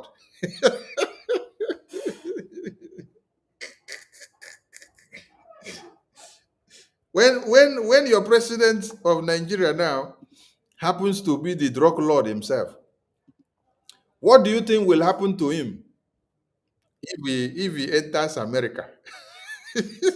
Don't tell me that American government will bomb him the way they bombed the boat. But the fact here is that the drug lord president cannot enter America to go and sit down one-on-one and discuss with the president of America or the lawmakers of America for anything for you as a Nigerian. Why? Because he has a case like this that is lingering. This is the case that is lingering that cannot allow him to be there. Do you see what is on the screen? In January 2025, a media exposed claim President Tinubu's team engaged multiple US lobbies and PR firms, reporting a $2.7 million outlay to rehabilitate his image in Washington after scandals over certificate irregularities and drug allegations. This is why, as Nigeria is in problem now, in this time of diplomatic isolation now, in this time that we have been able to weaponize US foreign policies against Nigeria with all the apparatus now, at this time that we've been able to see that sanctions go to Nigeria now, the Nigerian presidency cannot visit America to sit down one-on-one to discuss. Who did you see that visited America? It is some of his cabinet members, whether the Minister of Foreign Affairs, the ambassador of the from here, they now go. They sit down. Even Buala was one of the people that went, the same Buala that told Nigerians that if you give Tinubu 100 years, that Tinubu cannot make any change in Nigeria. It is the same Buara that is the one that Tinubu now sent to go to America to now go and start defending Tinubu. This is Buala. Let me show this one on the screen. So imagine the kind of people that wants to go and defend Nigeria now. Look at them. This is in 2023. Buala said, if you give Tinubu 30 years, nothing will work. He cannot do anything, cannot change anything in Nigeria. This is the person now that Tinubu sends, since he sees that his drug document cannot allow him to enter America to go and save all of you. This is the person he now sent to now go and talk for Nigeria. Chai! Hello, Mero. And Tinubu saying that if he doesn't shut many of these his critics' mouth down, that they will come to destroy him. He had to pick all the Agberos, all the criminals, all those that knew many things about him, that were exposing him. He packed all of them and gave them position in his government. That is why you see somebody like this one that told the entire world that if you give Tinubu 30 years, nothing will work in Nigeria. He's now the personal assistant to Tinubu, speaking for Tinubu and going to America to go and speak. And we saw that our Mazi Elias, he gave him basbos. If you are on Twitter, you will see what Mazi Elias has done to this man. He's giving him basbos, where he made everybody to know that both the president of Nigeria and the vice, they are all criminals. let me see if I can bring Elias post, because it's quite interesting. We love our Mazi Elias. The way he's giving it to them, woto, is quite interesting. Here it is. You can see the post. our Mazi Elias told them that Nigeria is running a country with a drug baron president and vice president, tied to Boko Haram, running a government complicit in genocide. So Nigeria equals to theater of absurd. So these are the people. You see, the president is taking something in the nose. You now see the vice president having dinner with Boko Haram terrorists. So this is the kind of country that you people this is the kind of country that you people call your country, and some of you are very proud of it. Your vice president is enjoying life with Boko Haram terrorists, and then your president.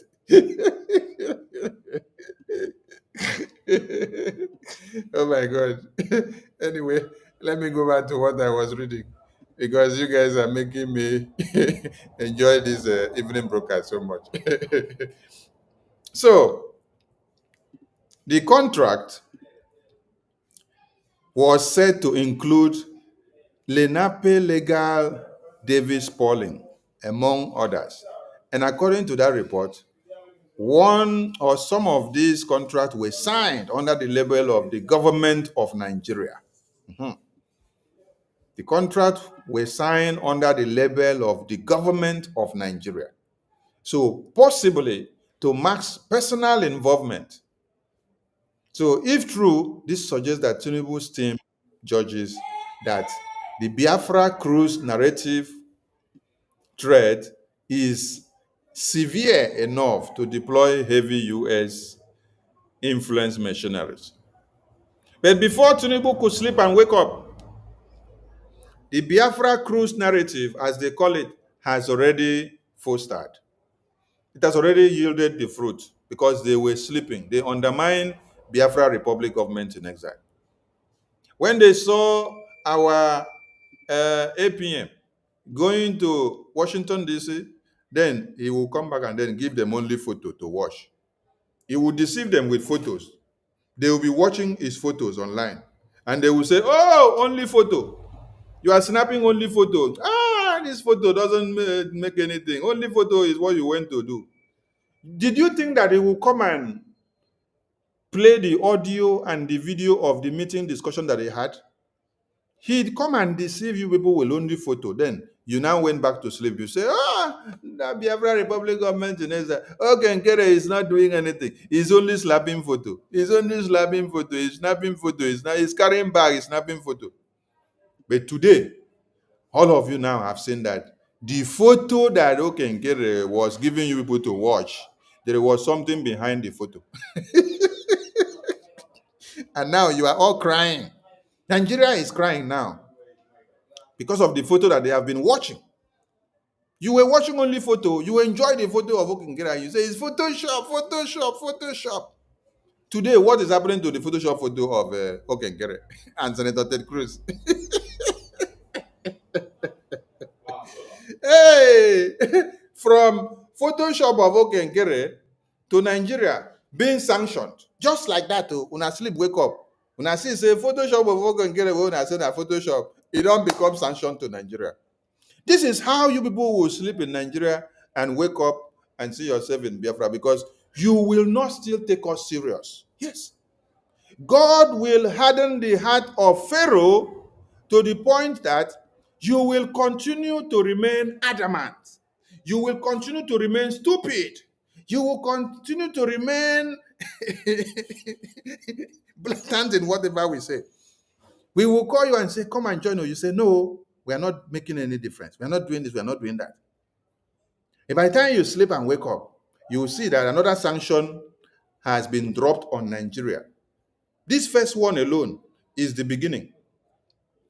Another sanction will soon drop on Nigeria. As it stands already, the military formations of Nigeria is on international pressure because we've been able to weaponize the U.S. foreign policy apparatus against Nigeria. And there is going to be international diplomatic isolations, credibility damage on Nigeria. You people are taking BRGIA for a joke. But the Nigerian government are confessing here. The UK government media houses that went to do investigation, they are confessing of what BRGIA have been doing behind the scene and what has come out to play in the physical, which many people did not take us serious. Because they were calling it Biafra Cruise, Biafra and Cruise narrative. That is how they were calling it. But now, the Biafra and Cruise narrative, the Biafra and Cruise narrative has become something else. And Nigeria is going into coma. Imagine that Nigerian government officials are traveling to America all of a sudden to come and have meeting in America. Since Tinubu, let me make it clear to some of you. Since Tinubu came into power, Tinubu dissolved the ambassadors that were available in where? US. He did not care to appoint new ambassadors because he took it to be useless. Not even international lobbying, because They were not taking Biafra Republic government in Israel to be serious. Those that they have paid to destroy and disturb us were guaranteeing them that Okenkere cannot go to anywhere. Okenkere cannot achieve nothing. Okenkere cannot do anything. That the Nigerian government should go and relax. That Okenkere is not, that he cannot give anything, cannot do anything, cannot touch them. So they went to sleep. But they sent them to come and attack our finance. They attack. We shrink them off. They now went to go and bring account information to be reading it on social media. Chioma and Ruby Nadi and Emma and Ajare, they were reading our bank account information in America to everybody on the media so that Nigerian government can know what to do. They thought they have destroyed us. We're just acting like zombie. We just kept quiet and we were acting like zombie. When everybody say, hey, Minister of Information, why are you not responding to the movement of account of BRGI that Emma and Chioma and Ruby Nadi and Vam are sharing on the social media? I said, media team, ignore them. We have something important that we are working on. And they were making noise everywhere. After they have blocked website for 3 months, as you were busy attacking and spreading our bank statement on the social media, we were busy cooking something. And Nigerian government, and now we're calling it Biafra Cruise narrative. Nigerian government says it is Biafra Cruise narrative. Now, Biafra Cruise narrative has given the fruits. Yes, and Nigeria is sanctioned. CPC. And if you don't know the intricacies or the importance or the meaning of what this CPC means to Nigerian government, one, it means that we have been able to put restrictive sanctions and measures against Nigerian government. We have also weaponized U.S. foreign policy apparatus against Nigeria. We have also activated international diplomatic isolation against Nigeria. We have also activated credibility damage against Nigeria. We have also activated international pressure on Nigerian military formations. How many things are that? Go to the library and find out the meaning of everything that I said. If you did not understand, ask your pastor to explain so that when you see the next thing that is going to happen, you will know that Biafra Cruise narrative is playing in. Stop undermining the Biafra Republic government in exile. Stop undermining this very cabinet. They are few, but very strong. Yes. Okenkere did not need a professor. He did not need a doctor. He did not need an engineer inside his cabinet before he was able to have a congressional briefing. First in history congressional briefing and testimony that Biafrans were able to enter the U.S. Capitol to go and submit Biafra matters and indigenous Nigerian matters. Okay? Okenkere did not need doctors and professors to do that. No. But he only needed his cabinet who stand by him and give him the support with our lobbies and attorney, and the rest follows.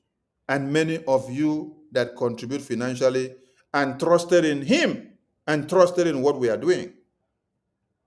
Are you getting the point? So, come tomorrow and give all your support, because the best is yet to come. You are just seeing the beginning of it. They said the Nigerian government has denied the Christian genocide accusations. Foreign Minister and Information Ministry have characterized them as false, politically motivated smears. Diplomatically, Nigeria has signaled readiness to counter these claims. But have they been able to counter it? They are running to America, coming everywhere, left, right, and center. Now they are sleeping in America. They are trying diplomatic channels. and perhaps engaging its own Washington-based advocates, but it is not yielding fruit. Thus, Tinubu's response appears dual. He said, public pushback and private influence operations. Tinubu's pivot to Washington lobbying suggests he recognizes the external battleground of narrative control, okay, which is BRGI. The fight is no longer confined to Abuja. It now spans Capitol Hill, the State Department, and the US media. Do you understand the point now? Tinubu has now come to acknowledge that BRGIE are not only calling on Biafrans in the homeland to stand against Nigeria by implementing a civil disobedience and also brainstorming in their defense to defend Biafra land. Tinubu has also come to acknowledge and tell the world that the fight of Biafra is not just in Nigeria, targeting Abuja now, their capital. That Biafran people, Biafra Republic government in exile, have now expanded its powers down to the Capitol Hill of the US government and down to the State Department of the US government and down to the US media of America, because they follow us, they read every publications, they visit the US congressional website, they see all the testimonies that we submitted. Norman. And they also watch the congressional testimony. That is why you hear them say that the fight is no longer confined to Abuja, that it is now spans Capitol Hill. What did you see in Capitol Hill? Capitol Hill is where Biafra Republic government in exile went to have this congressional briefing here. This congressional briefing here was held in the Capitol Hill. In the Capitol Hill, the White House, the U.S. congressional briefing was held in Capitol Hill in the White House, in the headquarters of Washington, D.C., headquarters of America, where decisions are made. So you, hello, Mero. God bless this BRGI. God bless this Okenkere. Honestly, God bless this Okenkere. Yes. God bless Elias. God bless Dabiri. God bless the entire BRGI cabinet. Yes. God bless all of you for the wonderful work you've done. Your congressional briefing has been spotted and explained in a phrase by the UK government and Tinubu government. They acknowledge that you are not just now showing them Biafra independence in Nigeria, that you have taken a stand to go to where? The Capitol Hill. The Capitol Hill. Capitol Hill of America. That you had to go and do what?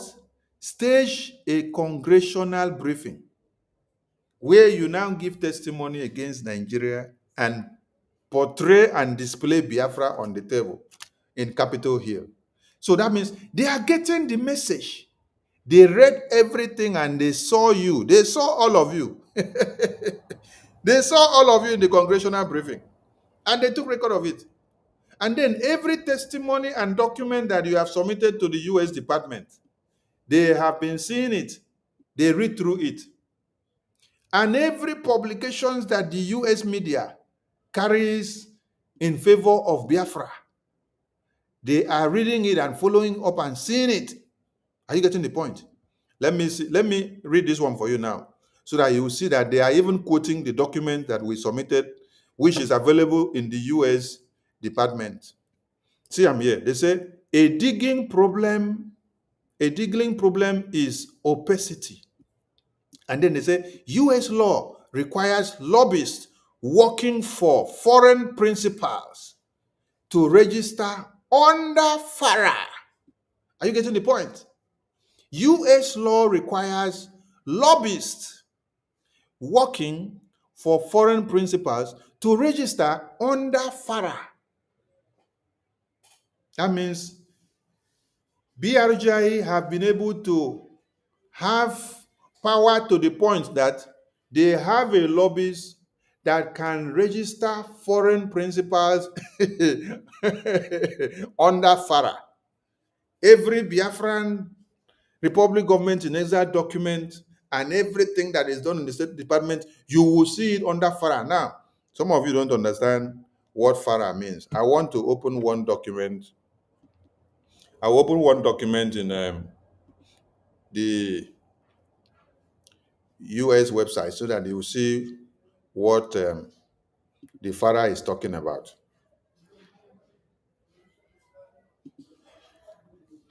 Let me go to our US website, our government website. Now, this is our government website. Now, I believe everyone can see the screen. Okay. Now, here, we say BRGIE in talks with US government over deal and makes offer public. When I click on this photo, so it will open the document file inside the FARA website. The FARA is the US government website. So that file that I click, that photo I click in our website, this is where it has taken me to. So it's now available in the US government website. That is, if you look at what I'm displaying here now, they say received by NSD FARA registration unit 07/21/2025. Then they say this material is distributed by Moran Global Strategies Incorporation on behalf of Biafra Republic Government in Exile. Additional information is available at the Department of Justice, Washington, D.C. This is a document of the deal that BRGI submitted to the US government. And this document is well documented in the American government website. So, Nigerian government are telling you that they have done investigation to see that before any foreign principal is able to register any document in the American government system, they must have gotten a well-renowned lobbyist who will now be able to work everything, align and file everything to be in line with the US government ethics, that those things will be available in the US government system. So you see where they quoted the FARA, you see the FARA now. Can you all see the FARA now, which I read from there? So these people have been sitting down to follow and read and investigate everything that BRGIA are doing. And they are checking everything as if they are not checking. And they are speaking now that the time of speaking is now coming. Now, let me go back. Let me now go back to where I was reading. You now see where the FARA came from. That is where I wanted you to see. That is the US government website. See it here now. They say US law requires lobbyists working for foreign principals to register under FARA.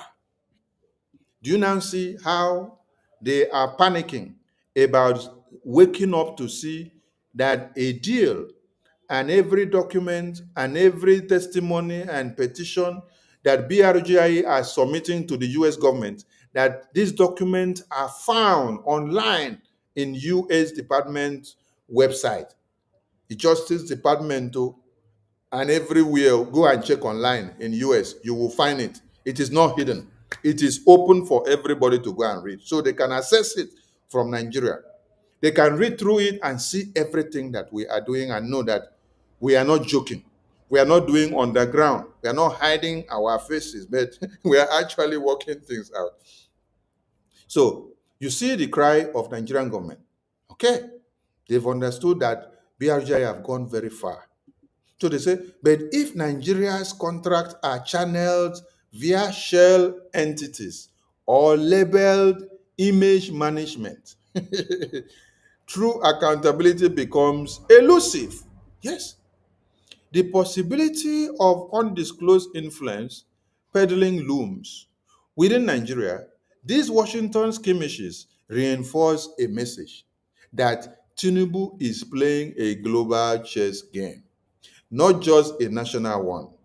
Opposition voices may interpret it as diversion from pressing governance issues. Yet, the presidency may argue that the safeguarding Nigeria's image and sovereignty against external narrative is itself a national duty.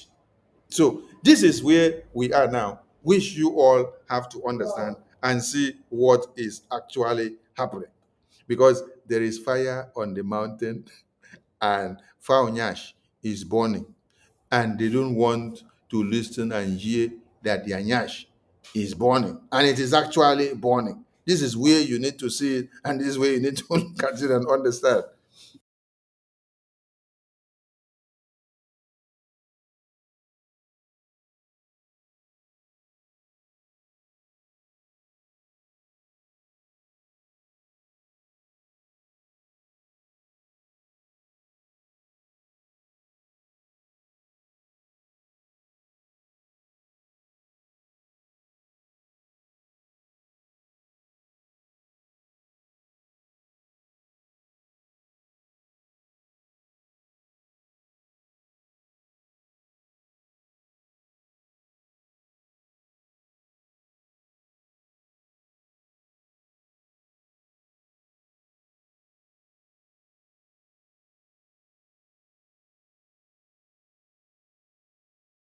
So, looking at what Nigeria today, and looking at the situation that BRGI have knocked them put, it is evident that Biafra is here and we are going very fast. I think we are even going faster than we used to go when our PM was here. Because within July, August, September, October, I know what we have done within these 4 months. And everything is playing out. The result is packing everywhere. And the last one now that just happened is the one that has blown Nigeria off. The stability of Nigeria now cannot be determined. Everywhere is burning. Everywhere is burning now.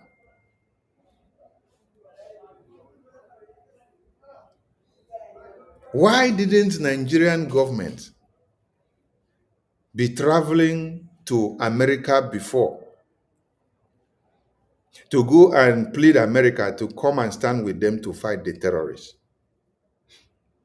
Instead, they were blocking the reportage of the Christian genocide, the Biafran genocide, away from the American government. There is power in lobbying, and we must continue. So we call on all Biafrans to wake up. God has given you the enablement, most especially those of you that are in America, UK, Europe, Asia, Austria, Australia. If you know you're not in Africa, where our life is deplorable, but you are in the Western world, remember that God placed you in the Western world for a reason like this, for a time like this, so that you can be a candle light to light up the freedom of the Biafran people. Come out from wherever you are. Come and join our fundraising tomorrow and support the Biafran cause. Yes, it is a cause that is legitimate. It is a cause that we all must fight for. It is a cause that we need to use to be able to liberate and free our people. If we stop what we are doing, the genocide that is happening in the far north,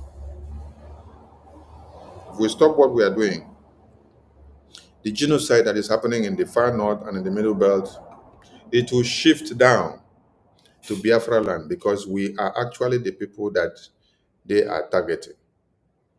The reason why you see that the genocide has now concentrated so much in the middle belt is because we have resisted them from entering Biafra land. We have sacrificed in the cause of this resistance and fighting them back. Many Biafrans have died. Many have sacrificed their lives for this to be. So that is why the sacrifice that we do is useful. So do not allow the sacrifice that many people do to become useless, because we are just starting this fight in a different phase. So come and join, please, and give all the push so that we can be able to achieve the Biafra that would have taken us 10 years. Let us do it and get it in 3 to 2 years. Yes, because with all the resources in our hands and with all your support financially and your commitment, we can get it done. Come out and support Biafra Defense Forces. Come out and support the Biafra Republic Government in exile. Come out and support our men and women that are putting their lives on the line to see that Biafra land is defended and protected against these terrorists. Know ye that you have legitimacy in fighting for your independence, because Nigeria is the worst place for a Christian to live and to exist. So you are a Christian. So if Nigeria has been mapped out for you to be the most dangerous place for you to live, that means your self-determination of having your own separate state is legitimate. But it is now incumbent on you to wake up and amplify it so that it will now become a reality. Don't wait on the fence for others to do it for you to later come and join. Come and join it and make it to happen so that you will be recorded as part and parcel of the people that made it happen. I salute all of you, and I say from me, from here, we see you all tomorrow, and do not miss the fundraising tomorrow. Please log in and give your quota. Ndewo from here. From me, it is good morning, good afternoon, good night to some of you, and good evening. Ndewo.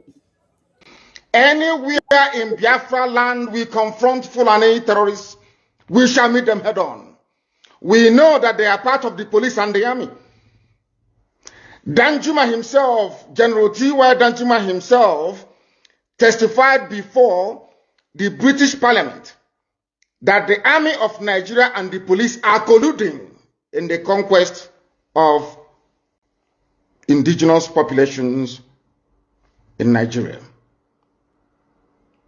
And we are no exception to that very horrible and sinister conspiracy. The police we have in our land are terrorists in uniform.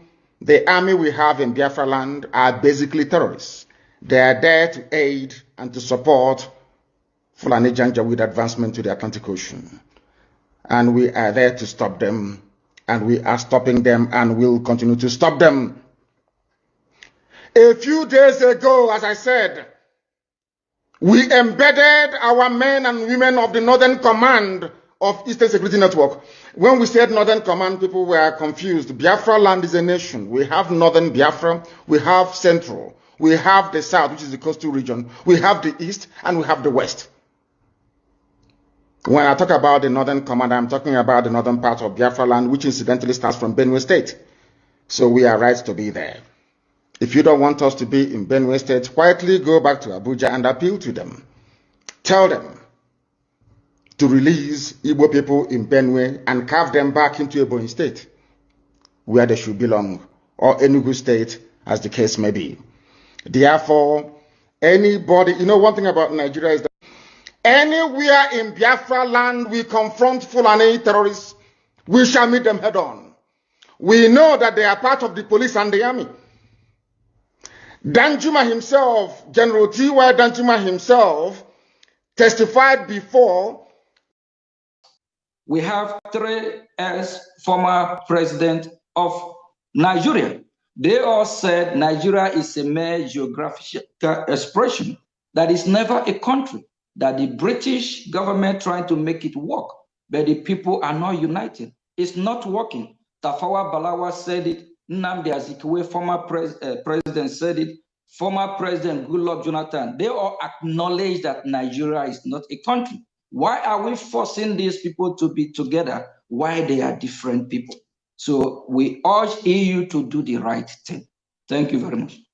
Thanks a lot. And this was my interview with the Prime Minister in exile of the Biafra Republic, a powerful personality who calls the European Union and the United States of America to recognize the Biafra Republic, to stop the genocide against Christians in Nigeria. And ex-Nigeria is the much better way for the world, much better, of course, for the Biafra people and for the Christians in Nigeria. It will be a stable partner for trade and for security and for prosperity for the Biafran people and as well for the free world. And I thank you very much, Mr. Prime Minister. And also let me say that I will continue my fight towards freedom for Biafra. Okay. And it's a big honor that you have been joining our show. Thank you very much.